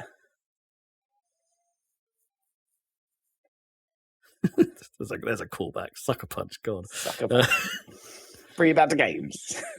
No, that's a film. We shall- That's a Zack Oh, Snyder right, film. Sucker Punch. Also, Oh, yeah. also game, technically. Well, I mean, it's a studio. Studio. Yeah. Studio. Okay. But yeah, no news about that. There's only games that we've been playing, I guess. So what are they? What are they? What are they? What are they, Zach? Well, there's only been one, because naturally, Only when the one. Factorio expansion came out, Dun, dun, dun. I had to get onto that and completely abandon Satisfactory immediately. Yep. I Forget do- it. I def- Yesterday's news. I definitely do want to go back to Satisfactory, and hopefully in the multiplayer game we're playing as well, because Satisfactory is actually different enough. It's like when I've been playing Factorio, I'm like, I feel like I could still also play Satisfactory because it's like, funnily enough, Satisfactory is kind of satisfying to play. Wow. It's in the name. Yep. I can't get those satisfactory. That's cool. It satisfies. Dun, dun, It's like dun, dun, dun. it's belts. yeah. Belts and belts and belts. It is mysteriously satisfying in a different way, where it's like in if you're doing solving the puzzles in Factorio, you're making like a huge ass design, and it's more of an overview. Whereas in Satisfactory, even if you're making something huge, you're still doing all these individual like close up steps, and I think that's why it's more satisfying, because you're like, even if you are kind of doing something repetitive, it just has that satisfying chunkiness of Satisfactory. Every time you lay down a belt and it's like, whoosh, and it's like, oh yeah, satisfying. It's like, is that like a similar feeling that people are chasing, like, MMO players? It's like, I want that level up noise. Well, kind of. It just happens way more frequently. Well, yeah, maybe. Maybe that's why they didn't want to put blueprints in Satisfactory, because they realised it would dilute that. If you're But just how placing a did they- blueprint down and it's all going at once, you're not getting each of the individual steps. But of it. unless the blueprint is like doing everything sequentially in the order you did it, right? So if it's like a that would have It's been quite cool. cool in Tears of the Kingdom, where it like connects them all Yeah. in sequence. Like, Yeah, exactly. That's cool. Yeah. The blueprints and Satisfactory only occasionally do something like that, but I don't think it's even intentional. It's like sometimes some of the belts Right. appear after everything else, but I think that's just because of the way it has to make them connect. Right, it knows where they connect, but not the order in which you made it. So it puts all the solid stuff down, Yeah. I guess, and then But yeah, I think that's probably one of the reasons why they didn't want to do blueprints in Satisfactory, because it removes the satisfaction of doing all those individual physical steps. So, what do you think they've done to make those steps satisfying in and of themselves? Because you could imagine a game where that part was actually boring and it was kind of annoying having to. yeah. You're trying to do the big picture thing, and what's like their you had to do these repetitive things, and it was annoying. what's their VW Golf sounds like a golf door closes moment? Well, I mean, that is what I was just saying. It's like the way the belts go zhoosh and the buildings go Right. junk, and like it's all that little animation with the sound at the end, and Right. obviously it helps with the way the game functions, the actual UI and stuff, where it's just like it makes it easy to do those things relatively quickly, even if it is repetitive. There's a lot of Right, it's not frictionless. yes, is it? a lot of stuff that helps you, and even more so in like the 1.0 release, where they added like the ability to just toggle the belts to do 90-degree turns. Yeah. Which, if you like 90-degree turns, that makes that much easier. Because it used to be that was like there are still things that are like that, but it was one of those things where it's like if you wanted to make a 90-degree belt turn, you're like, okay, you draw the belt, you look at the port where you're aiming at, you line the belt up with that, and then you move 2 steps backwards, and then that means when you connect the rest of that belt, it'll be a nice 90-degree turn. But is that technically a step backward in building land? Because wasn't that the thing about like city builders, where people want nice bendy roads and not to stick to grid? I mean, you could toggle it, but the thing was that because of the way it was slightly inconvenient to do it before, where you had to draw the belt out and then precisely move 2 steps back and then place it and then do the second half of the belt, and that was how you got 90-degree turns. But now it's just like you just click and click and then it's done. Yeah. And that was better. But then there are still things in Satisfactory where it's just like that, where it's just like, why has this inconvenience not been solved? Right. Also, the pipes are still like that because they still haven't implemented 90-degree turns on pipes yet. Oh, that seems weirdly inconsistent. Well, they did say at the time when they were pre 1.0, it's like, we basically haven't got time to finish implementing this same thing for pipes, so that'll come post launch. And they haven't got around to that yet. I don't think they're on like a holiday break at the moment or whatever. Post-release, post-patching break. Right, yeah. It's like the game is stable. Everyone celebrate. Yeah. But apparently 90-degree pipes are coming in the next big patch, whenever that is. Might be around Christmas, because I think they're planning on updating the Fixmas. They're planning on actually updating that to make it... Well, I don't know if they're going to make it different or whether it's just going to, like, they're slightly going to clean it up and make it more final, I guess. The non-early access version of Fixmas. So I guess that'll be another reason to potentially go back to Satisfactory around Christmas time. But anyway, I've been playing a whole shit ton of Factorio, which obviously for the first week was pretty much just playing regular Factorio to get to space. Where all the fun stuff is happening. Yes, where all the new stuff is. Although they've slightly rebalanced the getting to the rocket silo part of it to make it, quicker and cheaper, rather than it being the end of the game like it used to be. But they have also rebalanced things in the opposite direction, where some stuff that you used to get earlier is now moved later in the tech tree to sort of make it more important to travel to the different planets. Because there's 3 planets that you can get to immediately after you get to space, and then there's like a 4th planet, which is like the end game planet. But each of those 3 planets has like a different thing you have to do on it and a different puzzle to solve, I suppose. But also the related science in the tech tree related to that planet also now includes some of the stuff that used to just be in the regular tech trees. So like artillery is only on comes from the volcanic planet now. So if you want the artillery, you have to go there first. Or if you want cliff explosives, you have to go there first.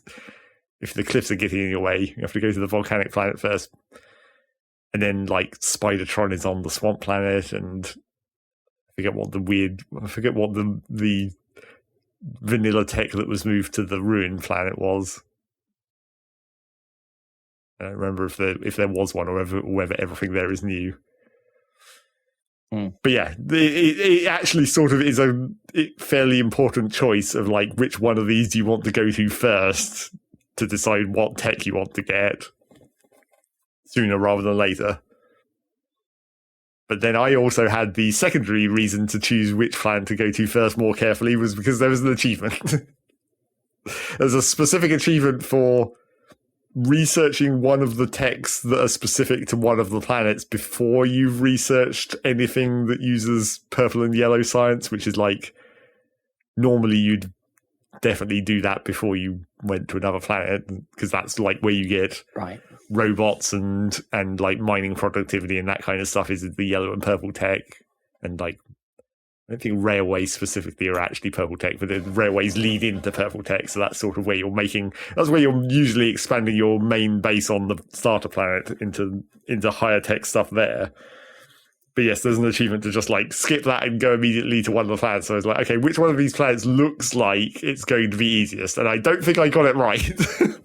Well, and also I was sort of maybe being a bit intentionally like contrarian, I guess, because like everyone seems the sort of natural progression and the way it looks like the game is prompting you to go to the volcano planet first.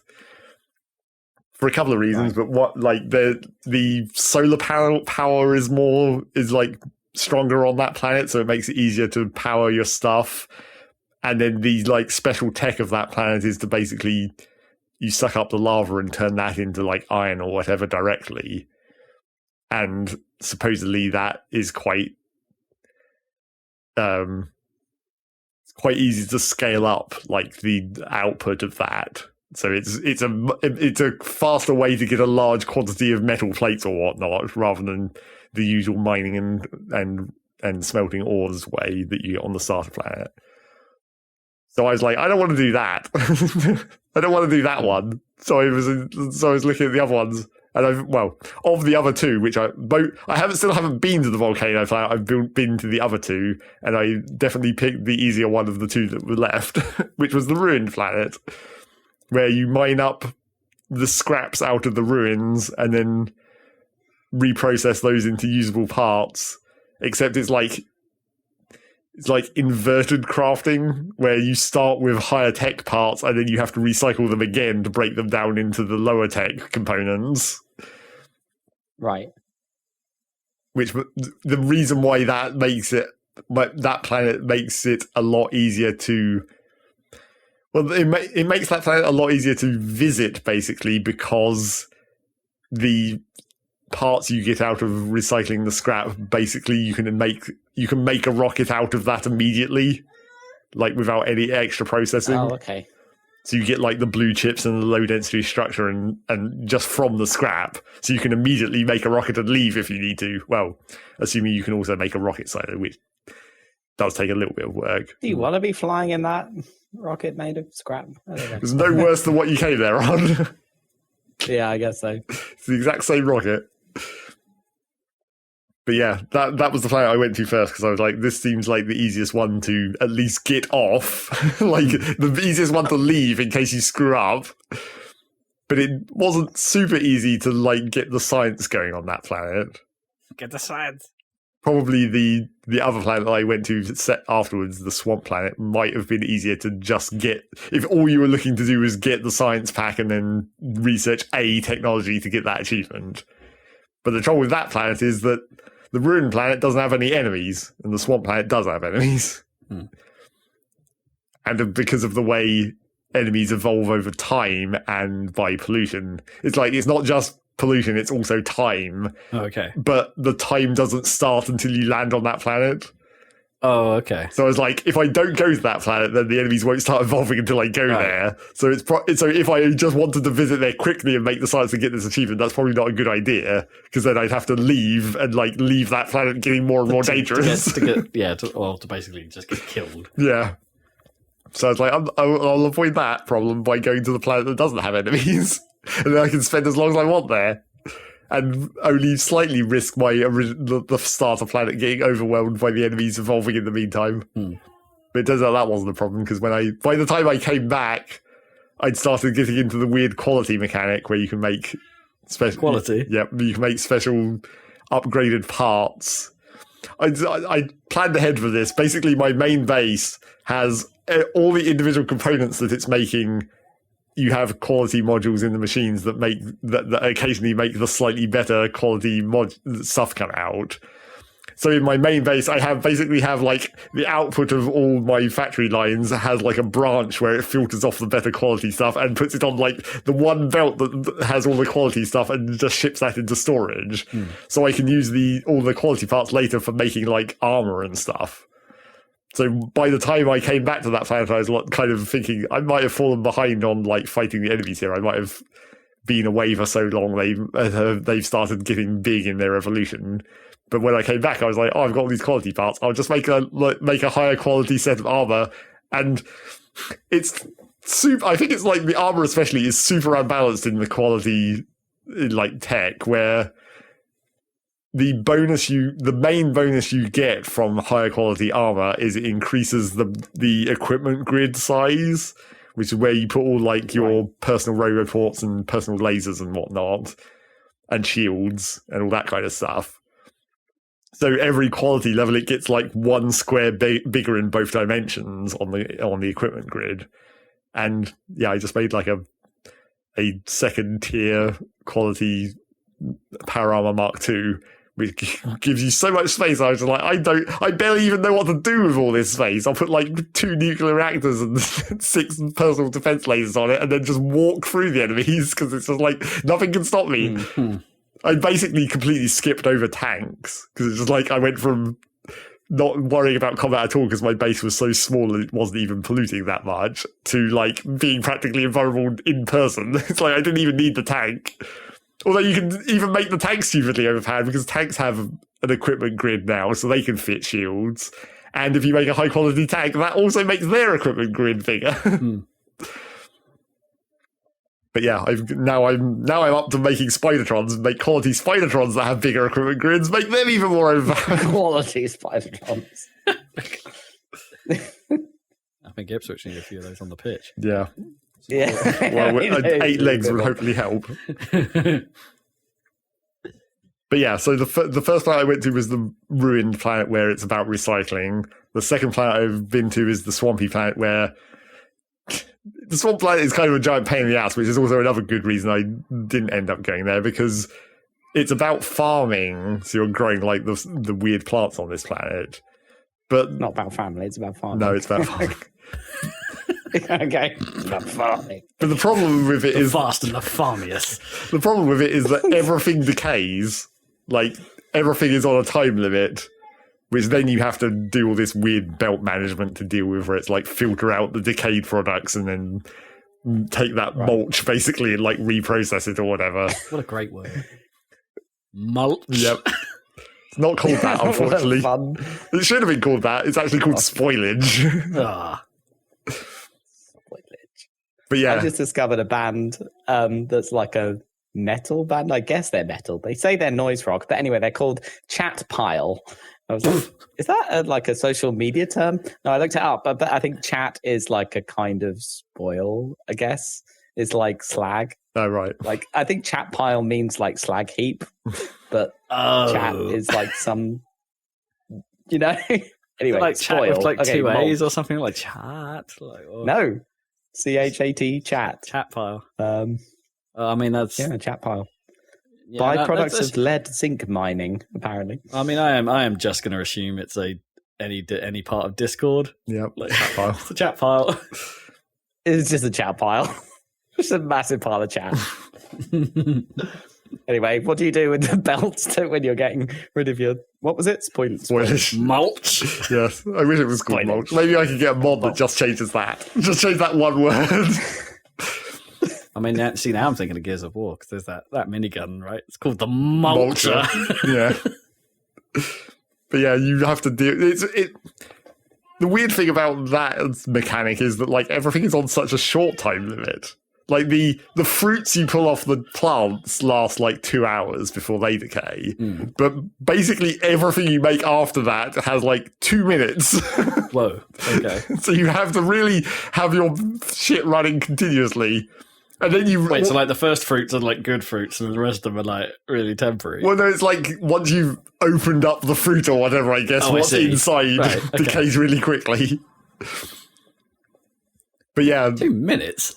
Well, 2 or 5, sometimes 15 if you're lucky, depending on what the product is. But yeah. So you got to make some of these pies real quick. Well, you kind of have to design that base to like run continuously and just dump anything that you don't need immediately. So why do you need fruit in Factorio anyway? Well, it's just to make one of the specific types of science. And that bit of the science tree is related to like biological stuff, which is where Spidertron comes in or whatever. Gotcha. But yeah, and also in the other part of that science pack, apart from the fruit, like the farming the fruit, there's also the much more dangerous part of farming eggs of the enemies. Oh. And when those spoil, they have a time limit, like the food does. But when they spoil, they just hatch. So you kind of need to deal with that very carefully as well. Have guns along the entire route. Well, that is what it like in one of the like menu screen background things. It does show that where it's like you have this belt coming through, like enemies keep hatching and getting shot by the guns. But there's a much easier solution to that. It's a much easier solution. Well, there's that. Get good, bro. But there's a much easier solution that happens to be because I went to the ruined planet first and got the recycler, which is that you can just recycle the extra eggs. So what I have is like an omelette factory. Kind of. I have like the 2 bio chambers that create the eggs. And it uses 1 egg and creates 2. So you could get like 1 extra each cycle. So I have 2 inserters that feed 1 egg between them. And then the inserter on the side outputs the extra egg that gets generated onto a belt. And then that belt goes past where the science is being made. But if the science isn't being made for some reason, like those parts of the lab aren't on and the eggs just go past, the eggs just go into the recycler and get mulched. Great. And it's like, don't need to worry about that. But you could sift the white of the egg out and then have a meringue factory. Yeah, I don't know. Like, there doesn't seem to be anything else to do with these eggs, which is kind of unfortunate. You also can eventually, once you've got off... Well, I'm sure Wayland Yutani would pay big bucks for some alien eggs. Yeah, probably. Once you've got off this planet, you can take this tech back to the home planet and start getting eggs of the biters as well for some specific reasons. So you can hatch those all over your base as well if you want. Even worse. You need to get in contact with DRG as well. They'll have those alien eggs. Yep. Don't ask why. No, management won't tell you. So yeah, I automated the science pack coming off the swamp planet, and I kind of half automated the science pack coming off the ruin planet because it keeps getting clogged up. Because obviously the problem with the recycling the scrap is you're getting a mixture of stuff, and if you're not using all of that stuff in the proportion that it comes out of the scrap, eventually one of those is going to back up. So you kind of have to like make weird recycling loops to delete the excess or whatever.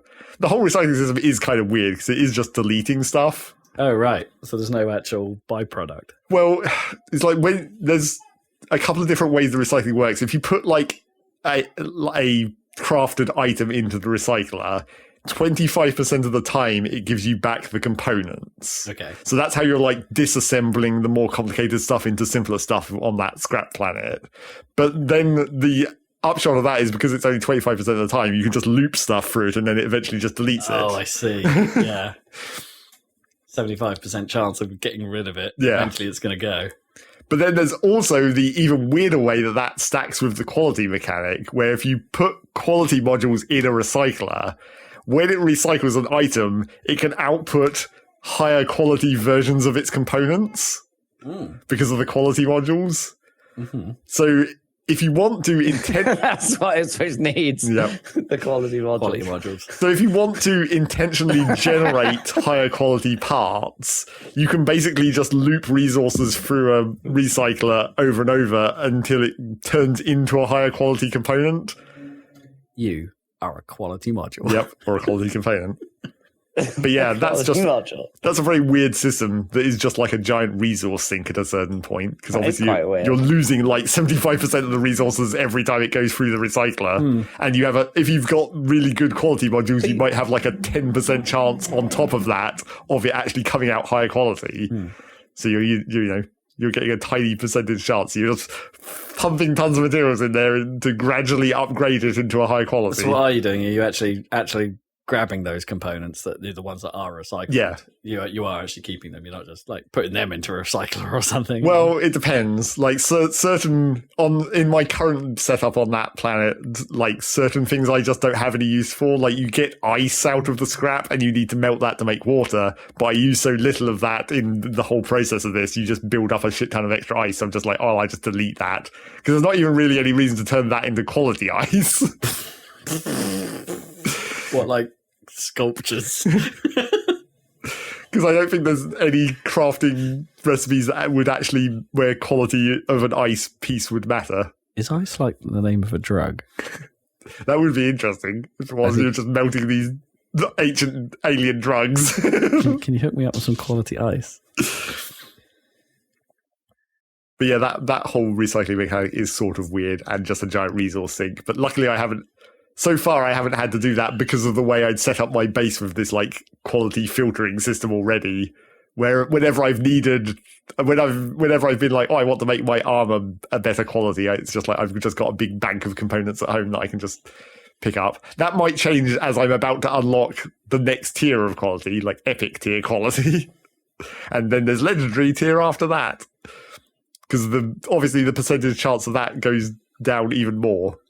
Because it's like... I've never heard a football commentator talk about legendary quality. Possibly. But yeah, the percentage... They're either legendary or they're quality, or they have the quality. They're not legendary quality. They could be. I mean, they could be. Maybe just one guy could be legendary quality. Exactly. Maybe it just hasn't happened yet. But yeah. They haven't recycled enough football players. Yeah, exactly. Feed them back into the recycler until you get a good one. Only 25% of the time, though. But yeah, there's that the percentages of that is where you're going to almost need to cycle stuff, because the way I have it at the moment, like everything in my base that makes parts just has quality modules in it that gives it like a potentially 10% chance for it to come out at uncommon quality, like the first step up for quality. But then there's like a 1% chance that it will also come out rare instead. And then once I unlock epic and legendary, it will be like a 0.1% chance it will come out epic. That's pretty low already. Wow. Yeah. So you're getting into where you kind of have to do the recycling loop, where you're taking already rare parts and recycling them, and then that bumps it up to like a 10% chance it will come out epic or whatever. So yeah, I don't know how I'm going to get to that. I will have to get to that though, because there's an achievement related to that as well. Yeah. Make a full set of legendary armor where every piece of equipment on it is also legendary, and also eat a legendary fish. Because obviously you can make fish legendary by recycling those. Recycling them through the quality modules to get the most epic of fish. Yeah, tastes pretty good. That'll be late game. The platforms, the actual flying between planets thing is kind of cool. It's a weird system. It does have some kind of cool animations because, like, you don't physically like walk around on the platform. It's all automated, and even when you're there traveling to one of the other planets, you're just like in the building. Basically, you're not out there. But then, like, when you build stuff, the platform specifically, when you build platform, it grows outwards. It like has this mechanical animation where it like extends the platform as you build on it. And all the individual buildings have weird scaffold animations when they appear. Although weirdly, it doesn't have a deconstructing animation. Like when you deconstruct stuff, it just vanishes instantly back into the center. So what other when are they like just a building space you have on the rocket essentially? Kind of. It's like you launch a rocket with the like platform base component, which is like the center building, the landing pad, basically. And then you use other rockets to ship stuff into that, and then you build the platform, and like the platform can have engines. So it then becomes like the interplanetary spaceship part. So the rockets are only to launch up to the platforms, and then the platforms transfer the stuff between the planets, basically. Ah, I see. I thought you were traveling on a platform and you were building whilst traveling. Like, well, you could, but that'd be really dangerous to do any building while moving.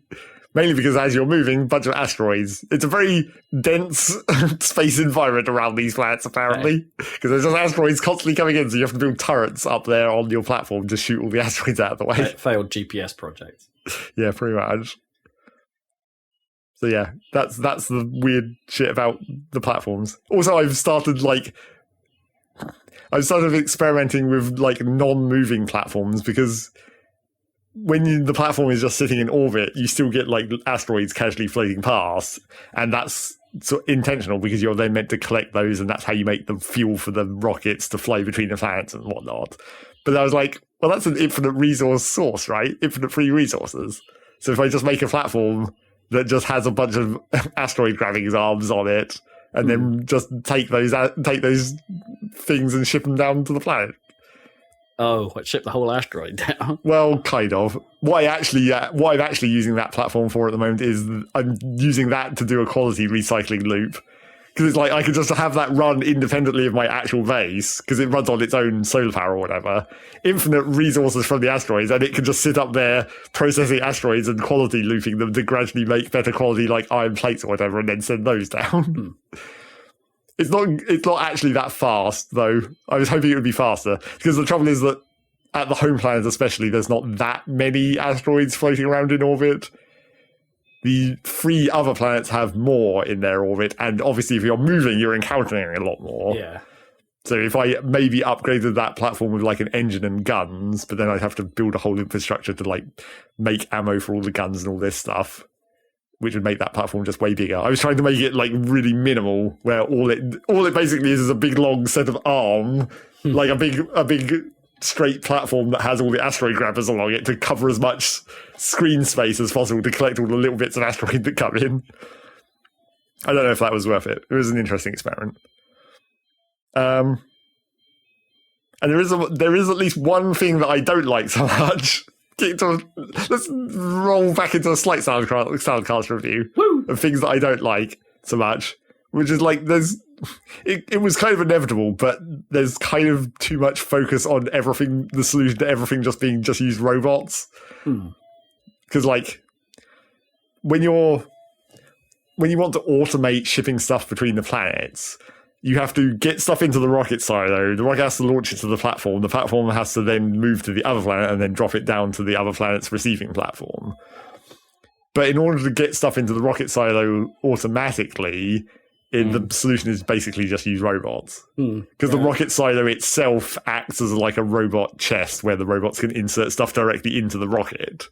And it's like, that simplifies the process, but it's also kind of like boring to just use robots for everything.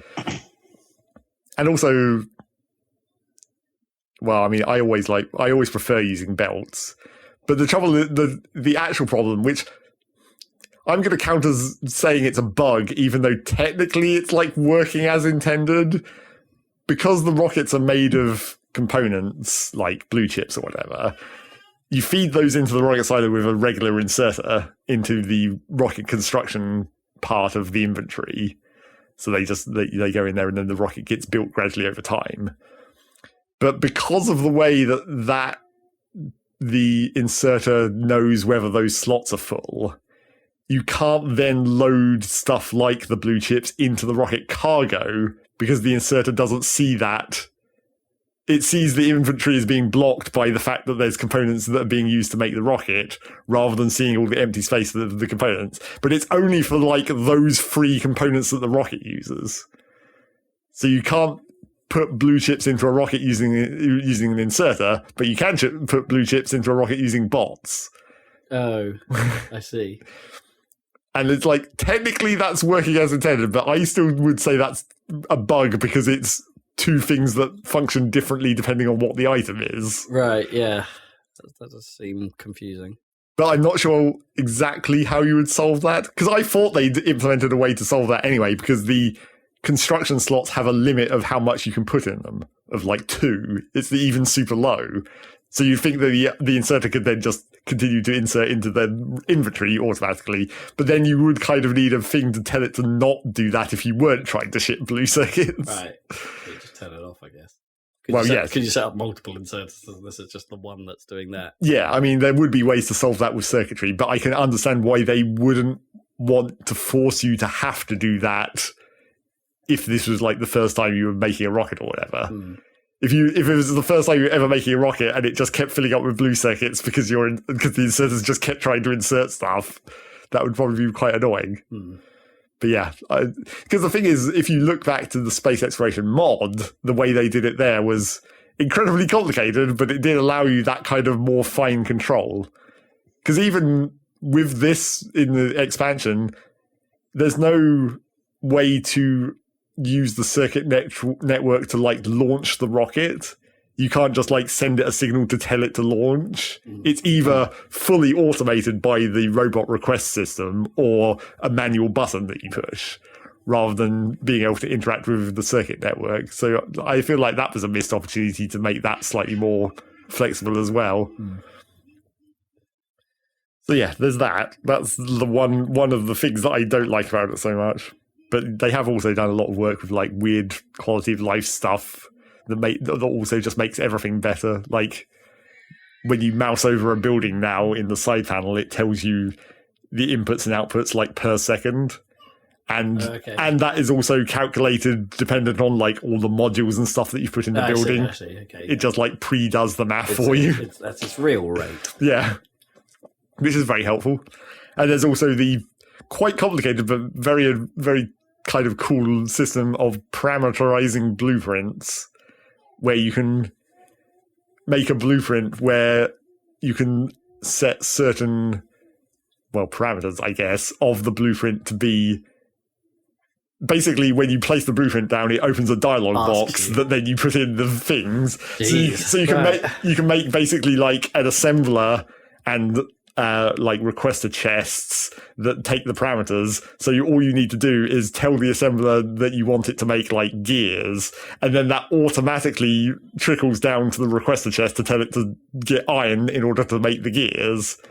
Huh. So you can just stamp this blueprint down, say you want it to make this really complicated thing, and it automatically sets all the requests to the robot network to bring all the pieces in that you need. Right, so is that something like when you're building the blueprint, you basically program yourself? Yeah, it's like it's a menu. So you'd build the blueprint as if it was making an item, but then in the blueprint menu, you have this parameterized option where you can say, instead of this being the recipe, make this a blank parameter that you then open up with this when you place the blueprint down. Jeez.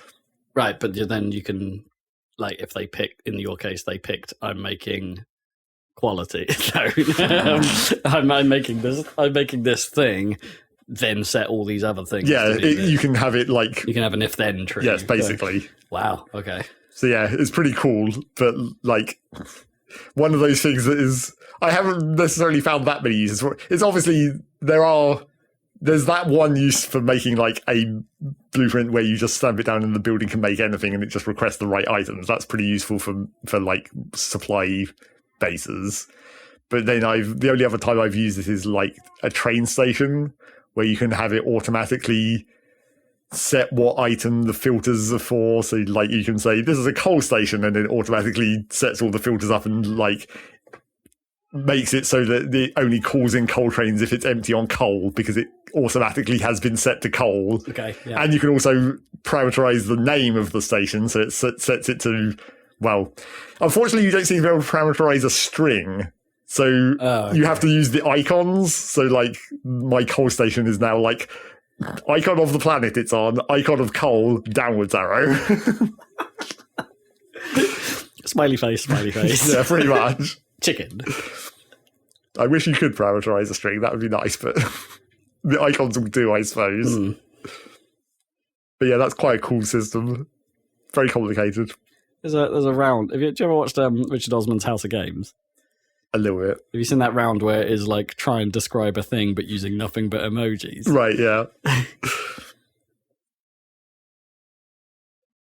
Yes, it is.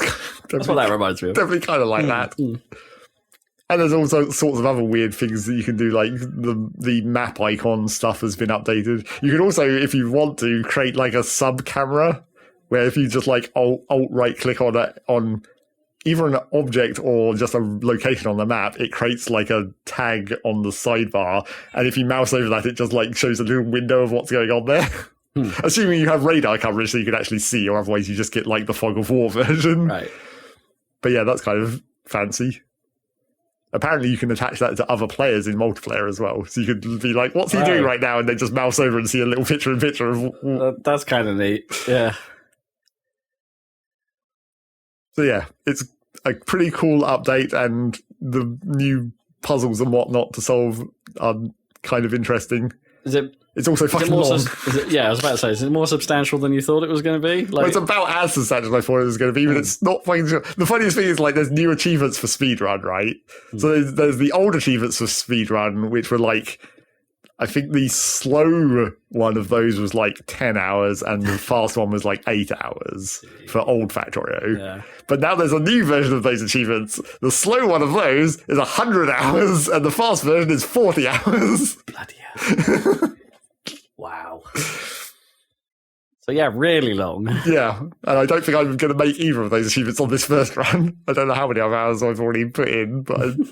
To even get to the fourth planet, it's going to still take me quite a lot longer. I've got a whole third planet to get through. Jeez. I mean, once you know what you're doing, probably make it quite like a bit quicker. Too much time. But yes, eventually maybe I'll get round to getting those achievements in my quest to get all the achievements. So this is a paid expansion as well? Yes. Right, yeah. And it's pretty much the same price as the game. Right. So, you know, it kind of had to be pretty substantial. Yeah, for masochists only, though, by the sounds of it. Well... Yeah, kind of. I wouldn't necessarily say it's like difficult exactly. No, but you've got to have some serious love for the original and then invest however much time they're asking to do another one. Well, yeah. Although you would hope that with all your experience from the original, you'll be able to get through it in the expected amount of time, I suppose. I bet me's just thinking, like if they ever released like a bundle pack of like, here's the game and the expansion, it's like, don't worry, guys, don't worry about the expansion at first. If you're coming into this new, well, yeah, that is it. I don't know if it's maybe. I was about to say maybe it's like they've extended it too long with just padding it, but I don't know that they have. It's just how that game works. Yeah. Even though the difference between like the 8-hour original Factorio and the 40-hour speedrun of the new thing seems like a big difference. I don't think it is padded. I think it's just like that's just how long it takes to do everything. Yeah. It's not padding, it's just it's the job. And admittedly, in my case, realistic estimates. Admittedly, in my case, there definitely is some element of like I'm going to have to rebuild my entire goddamn base again. I've already done it once. I've already gone from the starter base to the real base, except it's like this is a real base in a base game Factorio style real base. It's like I'm going to have to redo that all again. Yeah, new tech. And they introduced 22.5-degree train lines. So if you don't want 45-degree angles, now you can have the middle one. 22.5. Okay. Which means if you're using the auto train planner, you can make even more wiggly tracks. 16 directional. Yep. That was slightly inconvenient because I had to redo all my train blueprints to account for that new potential angle. Angles. Although actually I had to redo all my blueprints anyway because I had imported them from my old machine and they weren't clouded. Ah, right. But, you know, a lot of them had to be redone anyway. Like, I could have copied over my old nuclear power plant blueprint, but they've actually... The mechanics of, like, fluids have slightly changed, so it wouldn't even have to be designed like that any longer. So I could totally do it better now. So the blueprints aren't part of the cloud saves? I think they... Are there cloud saves at all? Yeah, I think there are, and I think it's optional whether... Because there's a... The blueprints already have two separate categories in the blueprint window of game-specific blueprints and my blueprints. Right. So if you move them into my blueprints, you can take them between saves. Right, yeah. Whereas the ones that are in game blueprints are locked into that save file. Yeah. And then I think you can then upload the my blueprints one to the cloud as well, I believe. But my ones just weren't. So... Right, I don't know if I turned that off at some point. But any you'd made in the save files would come across with the save, presumably. Yes, I believe so. But I also hadn't copied any of the saves either, and those also went... I think maybe I just turned off Cloud of Factorio at some point, like I did with Oxygen not included as well. Because you were using too much of it? Like, is there a limit? Does Steam have a limit? Well, there is, yes. There is a limit to Steam's cloud storage per game, but... Huh. You're never going to hit it, probably. No, I would assume so, yeah. So anyway, that's Factorio. I've played a whole ton of nothing but Factorio and a tiny bit of Rocket League. I still got in that. I still might complete the Rocket Pass again this season. Jesus. Still. Although I'm not going to get the Champion Awards this season, I'm pretty sure. My rank has been shit at the moment. Lemon down. Yep, full lemon down. My favourite. Fully lemoned. Anyway, that's what I did. Come hang with me, my fellow lemons. Yeah. All right, Rob, what have you been playing? We're going to get well sour up in this place. That is what lemons do, a lot. Really sour. Let's get well sour. What have I been doing? I completed a run on Splatoon 3 side order. Oh, you actually... As in... I got through all 30 floors. You succeeded, not you just finished a run. Oh yeah, well no, I've died on many runs, but like no, I actually managed to get one to completion. And there wasn't like the post mum like rising your ice cream thing. There wasn't like another 30 floors that suddenly appeared. No, there wasn't. Unfortunately, like it is structured to be like, oh, you've done it with one of the weapon sets. There's still the others to go, right? Yeah, and it sort of like basically challenges you to do the rest of them. Weirdly, the one I very nearly succeeded going back to the basic splatter shot combo, because it starts you with the dualies, right? And I thought, oh no, clearly this is going to be the set I'm going to do well with. It's like, no, I never really actually did that well with a dually run. But so I started mixing up what weapon set I started with, and the splatter shot run went really well, but died on the final boss. Weirdly, the run I have completed was with the Splatana, one of the new Splatoon 3 weapons. And that one of the melee style ones. Yeah. Right. But it's melee-esque. Like it does have a shot that's in front of it, but you can sort of charge it up and charge forwards with it to do more damage. That run went real well. Basically because I managed to get I finally managed to get a run that focused on one of the weapon's common tones. Now, tone is what they call like the categories. Right. So I basically had this really good luck run. So I was specced out for luck. What that means in side order is, if you don't know, it's kind of roguelite-y structure and stuff like that. So you're speccing out as you go. But in a luck run, what you're doing is like there's this chain indicator that builds up as you kill the fish guys, and the higher your chain is, the more. The higher your chain is, Sorry, the more the chain. yeah. I got it. Don't worry. The higher your chain is, the more likely random stuff is going to spawn out of the enemies, and you can raise the probability of the stuff that spawns as well. Right. So I had a really good run where I got my chain multiplier, my maximum possible chain multiplier, really high. I got the window in which it would stay high quite long. I got the probabilities of stuff spawning really high. So, like, killing stuff would just, like, one of the things that can spawn out of something dying is just straight up a bomb that just blows up stuff around it. Appears. Right. So you can start. Well, yeah. So you can start creating chain reactions of things just killing themselves.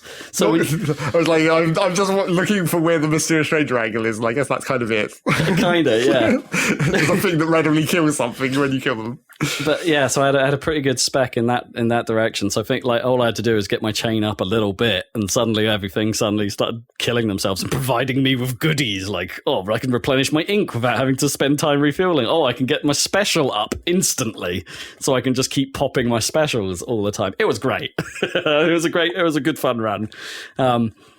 And then the boss does a neat trick at the end where you basically get to max out the character like with every ability in the game, which is great. Right. Like, I wish they'd have made more of that, like, and made more of a sequence at it, because you only get it for like a brief period of time to just wail on this blob, basically. And it's like, no, really, you should have made a challenge, like, or at least maybe not something difficult, but something fun I could do with like every single ability in the game, like something that's.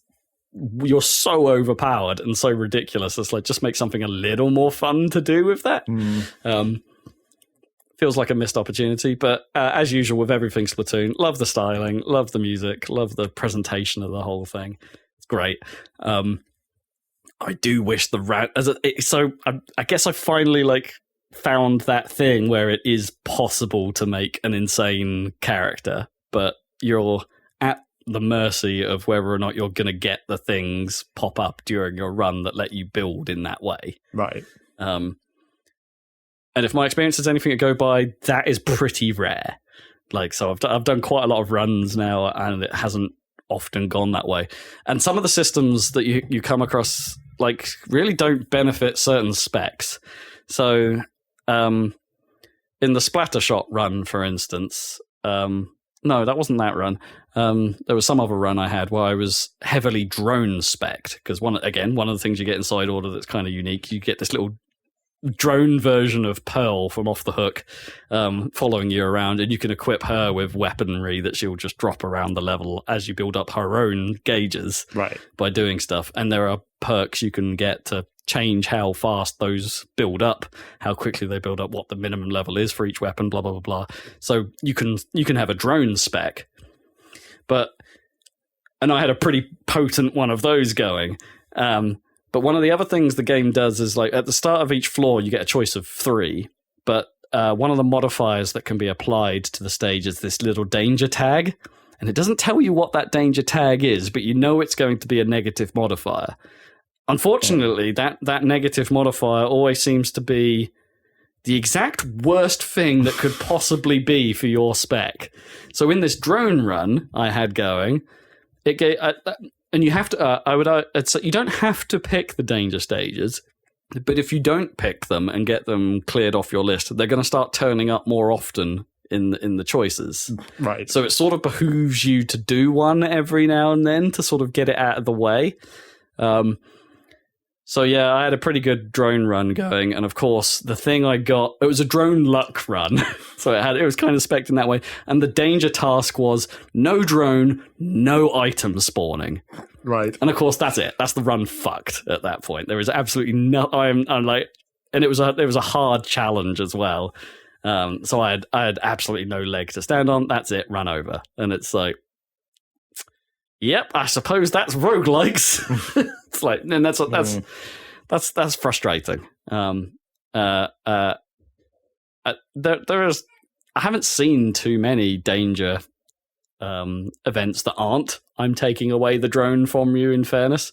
I had one where it turned off the lights, and so visibility was really short, which is kind of fun. But there's usually something you can see, right? Like the red eyes of the evil fish. Like you can sort of see them about, or there'll be some like emote from something on the battlefield you can see. So that was kind of a fun one. Like I didn't mind that one too much. But the danger normally means no drone, and that's annoying. If you're on a drone run. But that doesn't seem like it's kind of weirdly balanced. If it's like the one thing it usually turns off is one of the types of run you can make. Yeah. So yeah, it can completely bone you. I don't know if I wonder if I should just try a run where I never pick a danger tag to see how bad it gets. Like towards the end of a run, like is every option just presented to me a danger run or on a hard difficulty stage? Is that how bad it really gets?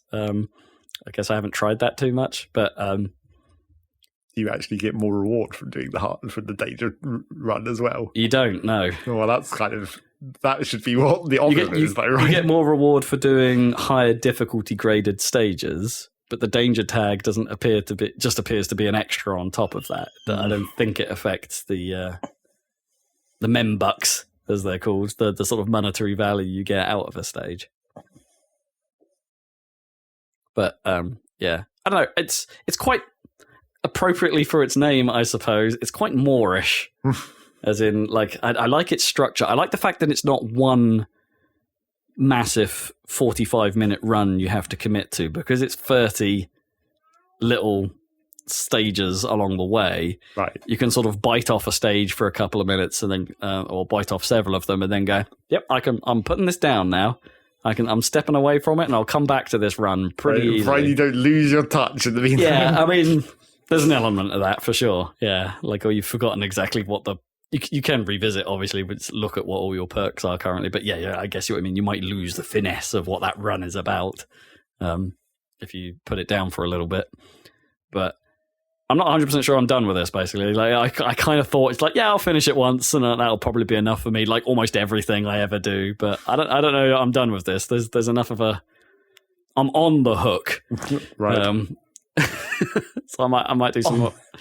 I'll probably do some more of this. It's pretty good. It's pretty good. Splatoon 3 is a pretty good game, y'all. Splatoon 4 probably coming soon, relatively speaking. No, they can't put out Splatoon 4. So. Switch to launch. Do you know what's not on the Nintendo Music app? What's that? Anything other than Splatoon 3. No. So Splatoon 2 and Splatoon 1 seem suspiciously missing from this list. And I don't know it's hard to tell from the app whether it's like the full soundtrack, right, that's there.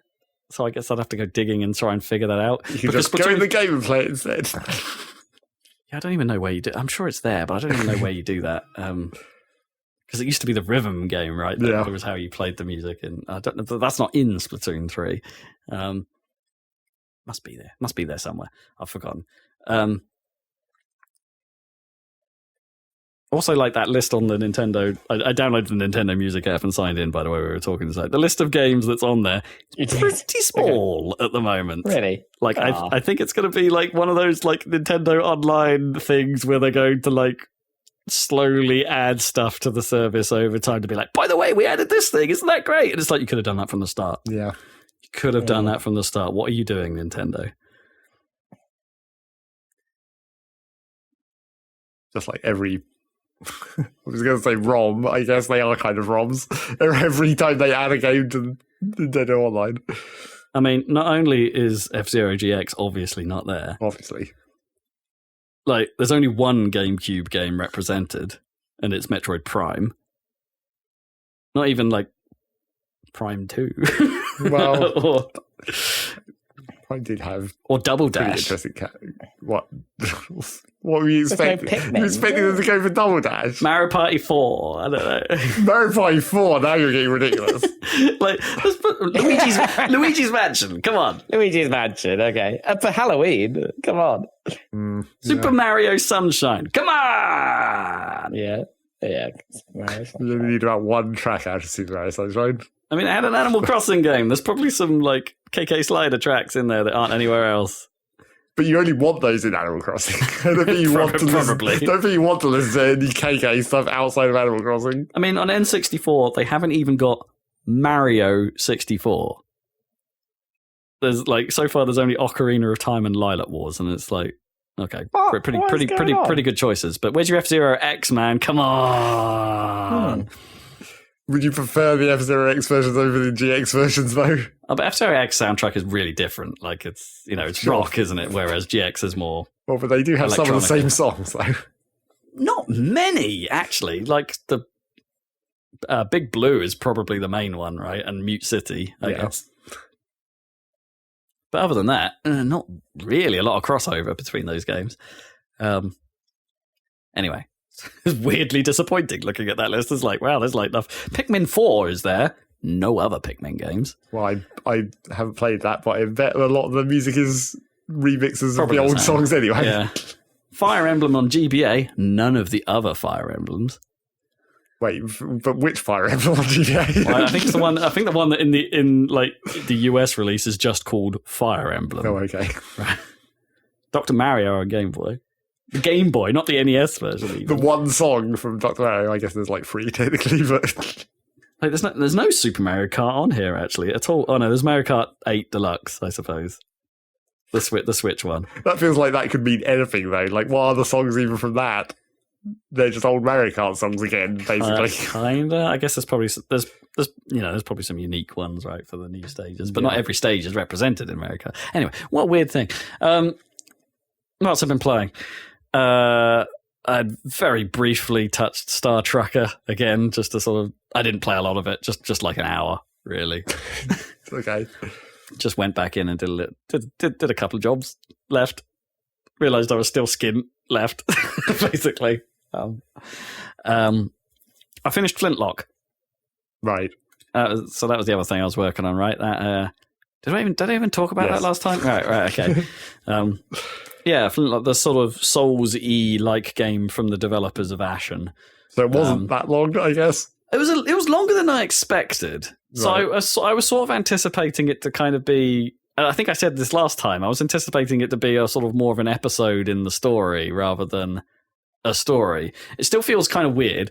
Like, I don't know. So you get this map that you land on, and as it turned out as I was getting towards the end of that map, which I thought was the map. In fairness, like I got towards the end of it within about 10 hours ish. And then it was like, yeah, you're going to fight against the boss. And a bit of me thought, I was like, okay, that's probably the episode. But my inventory is still really small.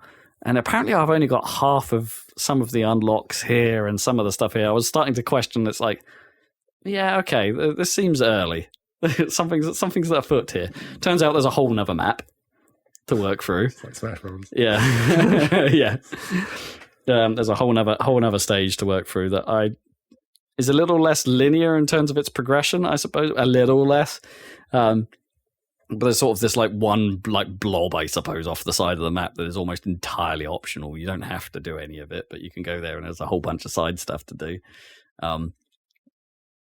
So I pretty much did all of it. As far as I can tell, I've done almost everything that game has to offer in terms of quests and stuff like that, but didn't end up finding all of like the collectibles or anything like that, and didn't max out my skills or buy or upgrades or anything like that, because I think I mentioned before, it's like its Soulsy system is kind of based on combat prowess, in the sense that you can build up a multiplier by using different skills and different traits in combat, and you can choose to bank that multiplier against the built up stash of reputation, as it calls it here, at any time. But if you get hit, you lose all of that multiplier. It will bank the base reputation, but you lose the multiplier on top. I never really got into a flow with the game where I wasn't taking damage, but I got to the point where I could just sort of bumble my way through pretty confidently, if that makes sense. I had skills in my in my arsenal that would help me like regain health, so taking hits wasn't necessarily super problematic by the end of it because I had techniques I could use to regain some, or there's this, I had this great, like, my ultimate basically was just health regen in the end, which was neat without having to use my potions or wait for that stuff. I'm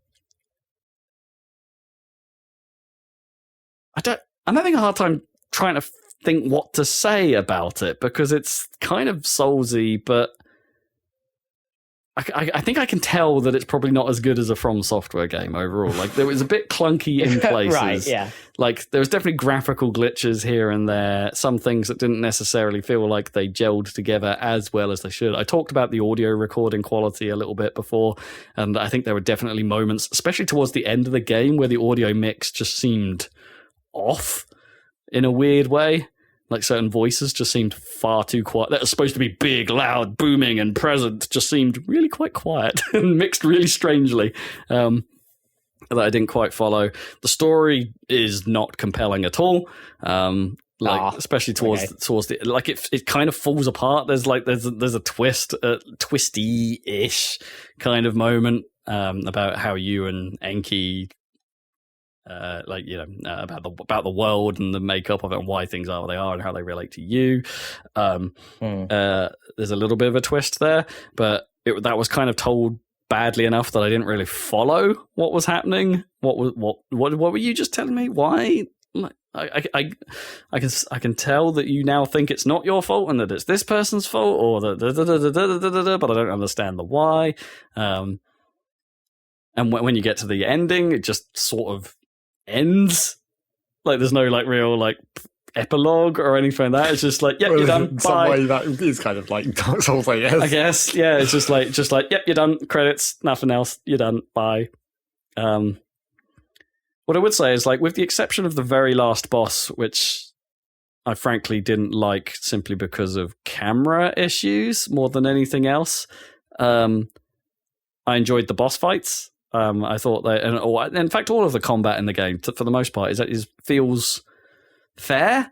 Like, even the bosses, like, they might be good, difficult, but I didn't, and I would lose to them several times and go back and have a go, but I didn't feel like, yeah, that's kind of what they designed for, I guess. Yeah, exactly. I didn't feel like to lose a few times, right? Yeah, exactly. They felt difficult, but not insurmountable at any point. And that's a really nice feeling, because I can die and think, oh god, that was bad, but not turn around and go like, this is BS, god, and just get really angry and be like, this is a terrible, terrible boss, which in fairness is my default position on most bosses in most games. I think that's just a thing. I generally just don't like boss fights, I think. Yeah, I don't really like them either. I mean, sometimes they can be very memorable in. Yeah, exactly. I want them to be good. I want them to exist, and I want them to be good. But I think the art of making a good boss fight is actually something that's incredibly difficult. They're not often that fun to actually play. Yeah, exactly. To, like, remember the epicness of it or whatever. Whereas here, like, all of the boss fights are basically one-on-ones. And so it strips away what is, I think, like, one of the key weaknesses of the combat mechanic, which is dealing with crowds. And so you take that element out, and you can actually focus on the fight with this one entity and try and get it right, and try and get it timed, try and get your parries in the right place, you try and get your counterattacks in the right place, try and get your hits in where you can, knowing when to, oh no, I've run out of black powder, so I can't shoot my gun right now, so I'm in a little bit of trouble, I'm going to need to try and play it real safe till I can get some hits in and build up my black powder again so I can break them out of shots. Or like, oh no, I've boned myself because I need black powder to stop this basically unblockable attack. This round's going to go real bad. That kind of stuff. Like, I think it works. There's like that one instance I literally just said is like, okay, perhaps some foreknowledge would have been helpful, so I wouldn't have left myself without any, like a little hint or without any yeah. shots. But Yeah, I enjoyed that, and I'm now, I would say, more Souls curious, I think, than I've ever been. As a result of this. What's the next step is the question, I guess. Yeah, I don't know. Well, what have you got on Game Pass? Another Crab's Treasure. Yeah, I guess That's a Souls like, and that's on Game Pass. Lies of P is still on Game Pass, and that's supposed to be a pretty good Souls like, even if it's not a From game as well. Yeah, it doesn't have to be a From game necessarily, as long as it's good. No, yeah, I mean they're pretty good examples, those two apparently. But obviously purists still consider the From games the zenith of the genre. Yeah, of course. Yeah. So. Yeah, I don't know. I had a pretty good time with it ultimately, and it wasn't super long in the end. I would say like sub 30 hours for sure by the time I was done with it, but longer than I was expecting. So that's Flintlock. I'm trying to think what else I've been playing before I get to the obvious thing I hinted at earlier. I haven't played a lot of COD Blob 6, let's be honest. I have absolutely no intention of playing the multiplayer or zombies. Both of those things can just stay uninstalled, which conveniently you can do on Xbox. You can just say, I want to install the base COD Blob 6 thing and give me the campaign and nothing else, and you can do that. The launcher still sucks on console. I must point that out. We were joking about Donkey's video about getting the launcher to work on PC. The console experience isn't that bad.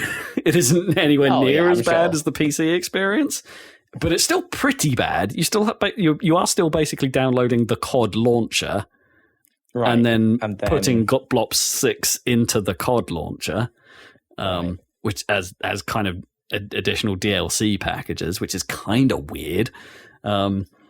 And then long gone are the days of put the cartridge in the console, turn it on. Yeah, exactly. It is pretty strange. And even with that scenario, I encountered plenty moments where, like, once I told it to do that and left it to download it, went into it. First thing it asked me to do was, I see you've downloaded stuff. Let me just restart myself. It's like, but you just started. Why do you need to restart your... Okay, let's do that again. So the launcher then restarts. I then launch COD Blob 6, and Blob 6 then goes, I see you've downloaded the campaign. Let me just restart myself. It's really strange. Like, what is going on? It did that like 3 times, I think, like 3 different restart points throughout the process. And you're like, okay, you're a console game. Just let me play the damn game. And it's so weird. They didn't learn from Master Chief Collection. No, I don't even think Master Chief Collection forced you to restart the game. Like, just to get at the content you just downloaded. That is weird, yeah. I remember, I think one time when we were playing it, we were downloading something that we were going right into, right? I mean, we were probably downloading ODST at one point, separately from the rest of the package. It was pretty weird. Anyway, COD Blob 6. It's a real dark game. And I don't mean dark tonally. I mean dark visually. That game is Doom-free. That game is dark. Oh, really? Like, I don't know. And maybe it's like HDR calibration gone wrong again. A little bit like Riders Republic went a bit awry for me. But there's been a single sunny environment so far. It's like Deus Ex, Permanent Night. I'm like only 3 missions in, so I'm on the one base. I'm in the middle of the mission that they showed off at the showcase last time. You know, the one where they exited on motorbikes. I'm basically at the motorbike bit, and I had to stop for various household reasons. I could have sworn when I saw that sequence in the preview, like, I'm sure I've seen this in an earlier Call of Duty. Almost certainly. Blops game, even. Almost certainly. What's going on? Yeah. Isn't there a bit where they escape from the Russian, like, embassy or something on through the streets or something in a... I can't even... Was that not on motorbikes? I can't really remember that. But, anyway. In fairness, I haven't really played a Oh God, what was the last Blop? Oh, I don't really follow. The Call of Duty storyline has kind of lofted me since Blops 2. Yeah. I don't really know what's going on. Well, clearly it's designed to go more and more, because it's all conspiracy theories and stuff. It's designed to get more and more ridiculous and insane as it goes along. It's less of a war game. It's a spy game, this one, which is kind of cool in many ways. It's kind of like the kind of Western, not as cool Metal Gear Solid, right? Sort of, yeah. I mean, that is one of its huge problems, actually, is straight off the bat. It's throwing jargon and old characters and things at you as if you know exactly what's going on. And I'm like, I have no idea what's going on. I don't know what is happening here. You're clearly referencing things that happened in Call of Duty Cold War, which I guess is Blops 5.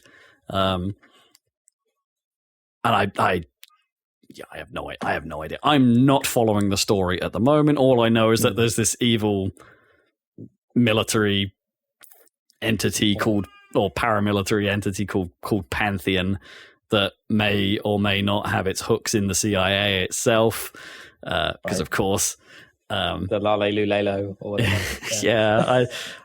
I am not following the story at all. What I will say that I think is a little more of a straight review is that I did not really enjoy those first 2 missions. The third mission has been pretty cool. It's weird. It's like whenever Call of Duty tries to do stealth, I think it does it poorly. Except and there seems to be more and more of it. Yeah, there's an awful lot of it, actually. Like, so far, most of the game has been stealth. Like, it's kind of turning into Hitman. Yeah. I mean, and in fairness to it, you don't have to do it stealth. It sort of suggests, like, even that first main mission, I suppose it is. It's the second mission. It's the first main one. It says you can go quiet, you can go loud. I don't care. Do what you want. And you basically, I tried. As with all games that suggest that to me, I tried going stealth, but it immediately went bad with like the first guy I. Oh no. Well, because I basically didn't see him because it's so goddamn dark and there's no highlighting or anything like that in that mission. So I just immediately saw it. Like I just turned a corner and there was just a dude right there just standing in front of me. And it's like, well, balls. I'm done. Let's break out the guns and start shooting everyone. And of course that causes a bigger fire, or, it's Call of Duty. It creates a larger firefight than you're ever expecting. And so you have to work your way through it. It does have this, like, the stupid will fall back to stealth mechanic if you manage to kill enough guys in the area and somehow they didn't hear you a block away. Right. It's weird. But it's like that. But yeah, I just didn't gel with the stealth at all in that first section. But then the second main mission, I suppose, it's the third mission. But you're in a kind of. Again, this is the one in the showcase. It starts in a kind of like a Bill Clinton rally. Yeah, I've heard about that. And you're sort of schmoozing around and doing like spy stuff. But the game gives you a marker, like, the ability to like, you pull someone up in this spy camera and you zoom in on them and it highlights them and marks them where they are. So you can I then feel like I can do the stealth properly because I can see where everyone is, and I like A, I can see them, and B, I can because they're well highlighted, but also I can see them through things because stupid technology, and so I can do the stealth well. And I had absolutely no problem with that section. It was good fun, and I liked the spy elements of it. I liked the fact that actually, if I replayed that level, there's 2 other methods I could probably go by which to get through that first section. It gives you 3 choices basically. Like, how do you actually want to proceed with this? And so there's probably 2 other ways to make at least the start of that mission play out, and that's pretty cool. And conveniently, you keep hold of that spy camera even after that section. So you then go down into again, not spoilers because it was in the showcase, you go down into this like secret bunker underneath Capitol Station, they call it, but I'm pretty sure it's Grand Central Station. Actually, is Capitol Station? I think that's in Washington, D.C., isn't it? So it wouldn't be Grand Central. Anyway, whatever. Don't know. Don't know if this place really exists. Anyway, there's like a CIA bunker underneath it, apparently, like a black site, and you work your way into it. But you keep hold of the spy cam. So there's me, like, still somewhat unable to see dudes because of the contrast and the way that they're wearing like armor that seems to be the same color as the walls. And I'm just breaking out the spy cam and being like, okay, where is it? Oh, it's going to mark all these dudes for me. Okay, great, cool. Now I can see where they are. Now I can stealth my way through this entire section. And I did. I managed to stealth my way through that entire section without getting spotted once. And there's like an in-game challenge for doing that. And it's like, great. That felt really good to do.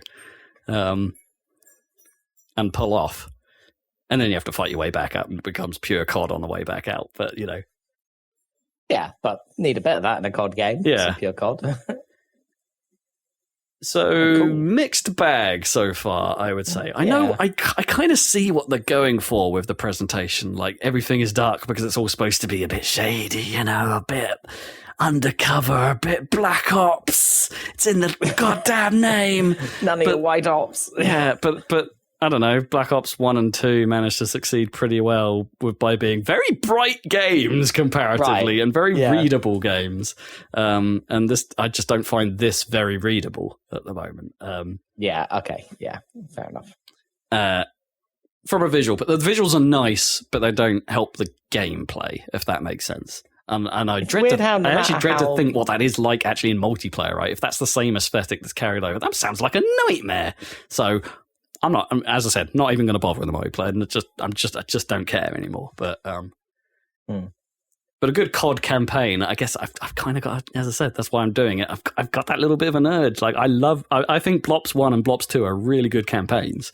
And even the first COD 4, right? COD 4 is a fun campaign to play through. Until you're stuck by that Ferris wheel or whatever game. Sure, that section is pretty hard. God, yeah, I forgot. Yeah, that section is a nightmare. That is a good campaign, though. But it's a good campaign overall. Yeah, so I think there is still a place for a good Call of Duty campaign. Oh yeah, for sure. The last one I played was Infinite Warfare, and I would not call that a good campaign. So it's even if Lewis Hamilton is in it. Kevin Spacey one or whatever. No, that was Advanced Warfare. That was okay actually. Advanced Warfare was okay. That is the Spacey one. But then the one they did after that was the one in space that had Kit Harington. Right. So it was Spacey and then Space. Yes, correct. Okay. Get them in the right order. That is exactly right. Okay. So yeah, I think there's room. I think there, and it's probably going to turn out to be a tight 8 campaign, and that's my hope, right? Yeah, presumably. Yeah, and that's... So I heard. So supposedly there's a level in the middle which is like pretty open, right? Have you heard about that? I've vaguely heard about it. I've heard there is a very different mission at some point in the game, and so look forward to hearing your thoughts on that. I guess. I still think like whenever there's a sequence like the I was watching some footage of it. You know, where you're racing through the streets on motorcycles or whatever, and there's like car crashes and shit happening all around you. There's still like something about those on rails like car crashes where they just don't look, no matter how they animate them, they don't look like they have momentum. Right? Like yeah, a game where they actually have momentum, and I don't know why. So there's a limo crash in Mission 2.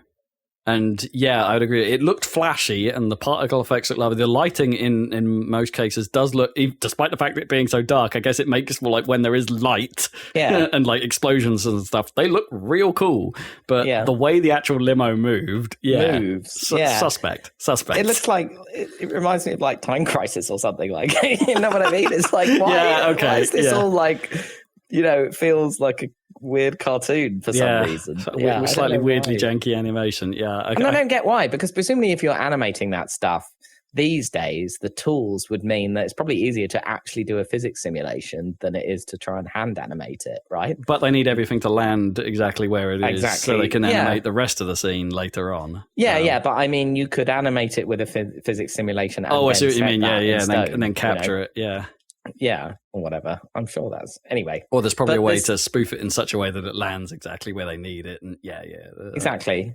That's how I would have thought. So it's odd that it's like it just looks like Call of Duty, no matter how much detail they add. It's weird. I don't know why. Speaking of things looking like Call of Duty, the game actually gives you a whole bunch of options in the graphics options that are oddly turned off, and I was like looking at them going, okay, that's weird. Like, so world motion blur is turned off by default. Like, so objects in the world, that means. But weapon motion blur is turned on, so your own hands will blur, but the rest of the world won't. Key. There's also a depth of field effect that's turned off that I haven't tried, and there's also a sharpening filter that's turned off by default that you can turn on, because fair enough, I normally hate those. I think they look garbage. But I guess for some people it helps pick out edges. Maybe it'll help make enemies visible. I don't know. But I tried turning the world motion blur on, and don't.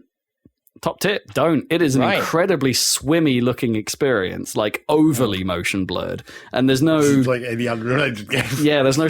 Well, it's not Unreal Engine. Well, that's what I'm saying. COD It's like any engine. Unreal Engine game. Yeah. Any modern Unreal Engine game always turn motion blur off immediately because it's really horrible. I think... I wouldn't say that about every Unreal game. Like, I think it can look good, but like normally there's a slider associated with motion blur, right? For people that have as an accessibility thing, right? Yeah, turn it off completely if you or reduce its effect. And this is just like far too high. It's like it's a 60 FPS game, but it looks like it's motion blurring over more than one frame. If you see what I mean, which immediately feels wrong. It's like it's too much. It's too much. It doesn't. It's not right. Leave that shit off, basically, and it looks like COD. Then, because that's a very Call of Duty thing, right? No motion blur is a Call of Duty look. Yeah, I mean, it kind of suits it, right? I suppose. So Yeah, I had other knocks against it. I had a slow motion breach sequence, sort of like a breach sequence. Anyway, it was a slow motion sequence where I would kill all the guys I could see and then would still die, and I'd be like, okay, what am I not doing right? Right. I repeated that same thing 4 times, and on the 4th time, it was like, no, you're good. It worked. And I don't understand why. I don't understand what I did differently. Yeah, that's a bit odd. I do like one of the death quotes that appears on screen, though, when you do die. One of the times it says, death makes it kind of difficult to complete your objectives. Or something like that. Okay. And it's like, okay, yeah, fair enough. Yeah, fair. All right. Death will hamper your ability to finish mission objectives, I think it said. That's quite good.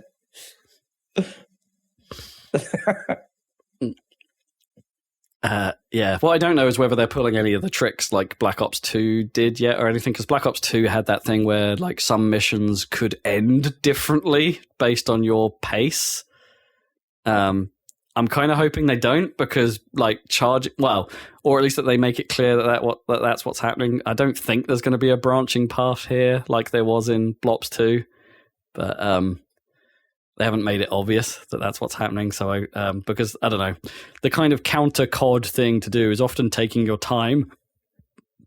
Makes more sense than listening to the hyperbole of the situation. Like, chase that guy, he's getting away, and you're like, boop, boop. I'm going to pick off these guys. Boop, boop, boop. Okay, now let's saunter forward a little bit. Yeah, slightly cheesing it. But I mean, it's in the tradition. Yeah, always used to do it that way. Well, unless you had one of those sections where it had like infinite closets, that forced you to push forward. Yeah, and I think there's definitely that still going on in spots. Anyway, Call of Duty. Yeah. It can be fun. I'm happy I don't have to pay for the multiplayer or zombies aspect of it. Right, this is the best thing about it being on Game Pass, is that I just don't have to engage with that, and I don't feel like I've paid for it. Yeah, which is nice. Okay, that's cool.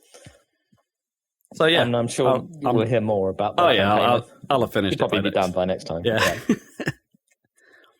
Alrighty. Okay. Yeah, I think that's a podcast for me. Anyway. Yeah, it's a podcast. Cool. Yeah, I don't have anything new to report. I finished the lightning temple thing, or whatever, and so that's all the temples in Tears of the Kingdom, I guess. I think, is that right?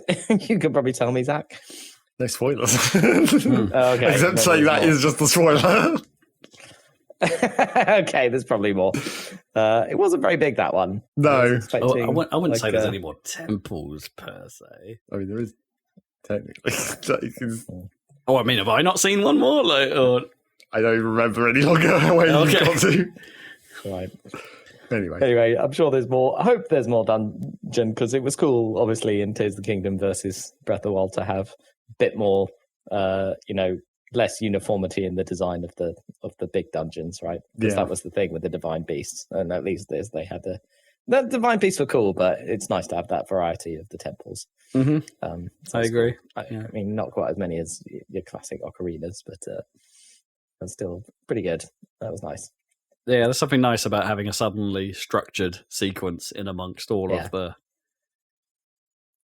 exactly the openness, the freeform, and it's got all of the. I suppose the shrines count stuff as well. Yeah, it's got more shrines than last time, and it's got less. I mean, that's what I would go and change in Breath of the Wild. Is like there were too many tests of strength where they ran out of ideas. So there's still a shit ton of blessings in this game, though. Yeah. Well, I don't mind blessings because the idea of the blessing is that the puzzle is in the overworld. That's but sometimes not really. Some of the time, yeah. Some of them. I mean, there's more. Yeah. There's plenty of them you come across and you feel like, oh, well, that's weird. Like I didn't really. It wasn't that difficult to get here. This should have been a blessing. I didn't put any effort into this. Like how? Why? Okay, fine. Does seem like there's quite a lot of combat trials versus puzzle ones sometimes. Oh, what you mean? Do you mean the ones where you get naked ones? The get naked ones. Yeah, exactly. The Eventide levels. Yeah, of which there's a lot of, right? Speaking of that, I have gone to Eventide Island, but I was like, oh, you have to clear out this entire multiple bases, and I'm like, I'll just put a travel medallion here, and I'll come back to this. I'll put a pin on that. I'll put a pin in that. But yeah,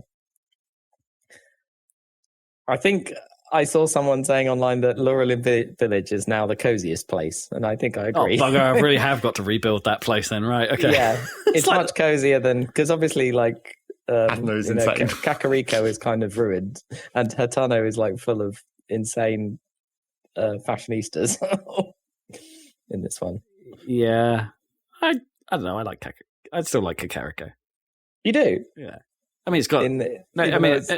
It's covered in a giant ring thing. Giant ring ruin. I mean, what else was there in the meantime? It's just bits of rock anyway from the mountainside. It's it's just a different bit of rock. It's fine. As long as you don't walk too near it and get yelled at every time. I used to spend a lot more time in the Kakariko village in Breath of the Wild. I think I always would walk back to that one to use the shrine in Breath of the Wild, but now I don't do that at all. I'd probably go to Lookout Landing or something. Yeah, I mean that is kind of the point of Lookout Landing. Use the basement. Yeah. It's the hub, isn't it? Really. Although now I'm having upgraded Lurelin Village, now I'm going there because you can sleep in a bed for free if you want to get your hearts back. Nice. Still one of the most pointless things in the game of infinite food, where you just eat a thing that gives you full health plus hearts. Well, sure. I did eat quite a lot of my, Addison rice balls trying to fight the boss at the end of the lightning temple, I would say. That was a slightly annoying one. Yeah, I guess that is actually kind of difficult. Of those 4 bosses, I guess. The lightning one is probably actually the hardest. I weirdly don't remember it that well. That's the one with it had the columns of light or whatever, and you have to fight off and the sand columns that the husks come out of. Right. Yeah. Yeah, I don't remember struggling with that one too much. Maybe that's just me. I did come to that one fairly late, I suppose. I'd done pretty much the rest of the map by the time. Oh, yeah, exact same. That's the last one. Although there's still whole areas that I haven't really. I mean, it was probably the least used area, I would say, in Breath of the Wild as well. But the heights or whatever above the desert. Yeah, there's definitely a few islands I haven't been to yet because, as I said, I just need to build a flying machine to get there. But haven't. So. Have you done the Thunder Cloud? The Thunder Cloud?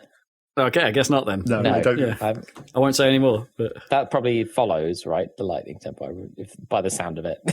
If it's got lightning. Oh, yeah, I suppose it does. But I mean, literally, yes, also. But yeah, I sequenced for several reasons. Yeah, so that was one of the things I was trying to sequence break. Was the whole Thunder situation. Well, I didn't know how to do it properly. I still don't know how to do it properly, so I just sequence broke the whole thing. Well, where do I go to trigger that sequence then? I don't know! Okay. didn't I do it? Okay, I mean, we'll have to see maybe if I'll Dan never figures find it it. out, because I'll probably never that would find be it. interesting. Yeah, who knows? I had the Thunder Helm in the old game. I don't know if that will come back. Oh yeah, you get you do get that, but you get the fake Yiga Clan version, because you remember how you had to steal it back from them in the previous game. Yes, well, in this game, they've just made their own. Oh, okay. Sometimes. So if you go into the Yiga Clan hideout in your full Yiga disguise that you've got from the 3 other Yiga bases around the world, Right. you can I've only get got part of it. you can get your fake Yiga Clan Thunderhelm. Nice. What do you guys think to Nintendo offering a kind of boost mode on Switch 2?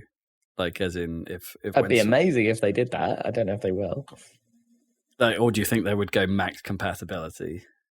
Well, I feel like if it's going to boost anything, it won't be a mode. It will just happen. It will be automatic. There won't be any. It won't be like a. There definitely won't be an quality option. and performance or anything. Yeah, there definitely won't be an option. But I wonder if, like, games that have variable performance in them, like Hyrule Warriors, for instance, or uncapped games, and to a certain extent, things like Zelda, like Breath of the Wild and Tears of the Kingdom, or dynamic resolution games like Splatoon and stuff like that, where they don't necessarily have to use their dynamic res or their well, that's the kind of thing that I just so feel much on a Switch 2 hardware. Do you think there's going to be anything like that with Switch 2, or do you think it's going to have to work in a I really hope there is. full compatibility? Well, traditionally, cynically, like Nintendo, the last person to do that stuff. Yeah, But that's what I just mean. It feel doesn't feel like a Nintendo thing to do. well, No, it doesn't. I feel like This time around, I feel like they might do it. I feel like this kind of situation where it's this kind of hardware upgrade, it might happen by itself. Like Nintendo might not even have to do anything. Like games that used to scale dynamically might just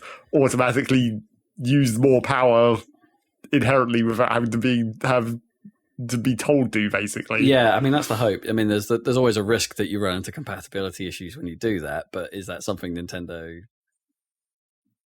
care enough about to make hardware considerations to actually allow for that max compatibility state? Well, the ultimate because if they don't, then it'll just run and scale up, right, or use what available power they could. Like that's the other side of that, is like if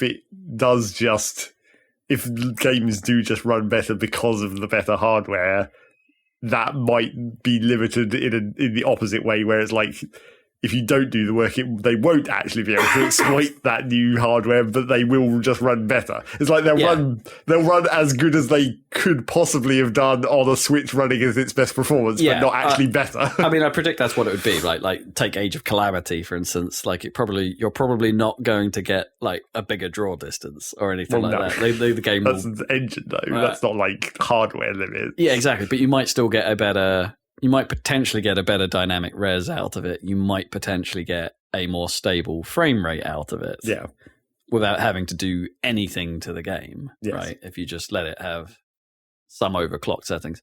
And I guess some of that has already been proven, I suppose, out of the overclocking scene on Switch, because it is possible to do that on a hacked Switch. Yeah. And get a bit out of these games. I don't know. I'm hopeful. The reason I ask is because I was sort of vaguely reminded the other day about Starlink. Right. That it's actually supposedly, like, if you get the Switch version of it, it's a pretty good Star Fox game because of the Star Fox exclusive stuff they put in it. It's a Ubisoft game, for those who know. It was in the sort of Toys to Life fad. So you're basically playing with a fake R-Wing attached to your Switch pads, which is kind of fun. I don't know. But yeah, I was kind of reminded of that the other day, and it's like a bit of me was like, yeah, but I bet that doesn't run so great on the Switch. It was technically an Xbox and PS4 game that had a Switch version. And I can't really remember enough about. I did play it at EGX one year, but I can't really remember enough about it to remember if it ran well or not. But a bit of me was just like, yeah, but Star Fox though. Like, do I pick it up and give it a go, or do I pick it up and wait for Switch 2 and then give it a go there?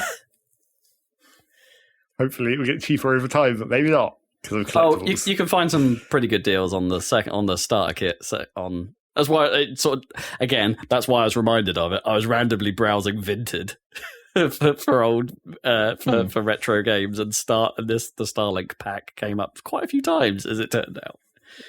So I think you can get hold of one if you want one. Also, hot update, I still don't know where my copy of Super Mario Odyssey is.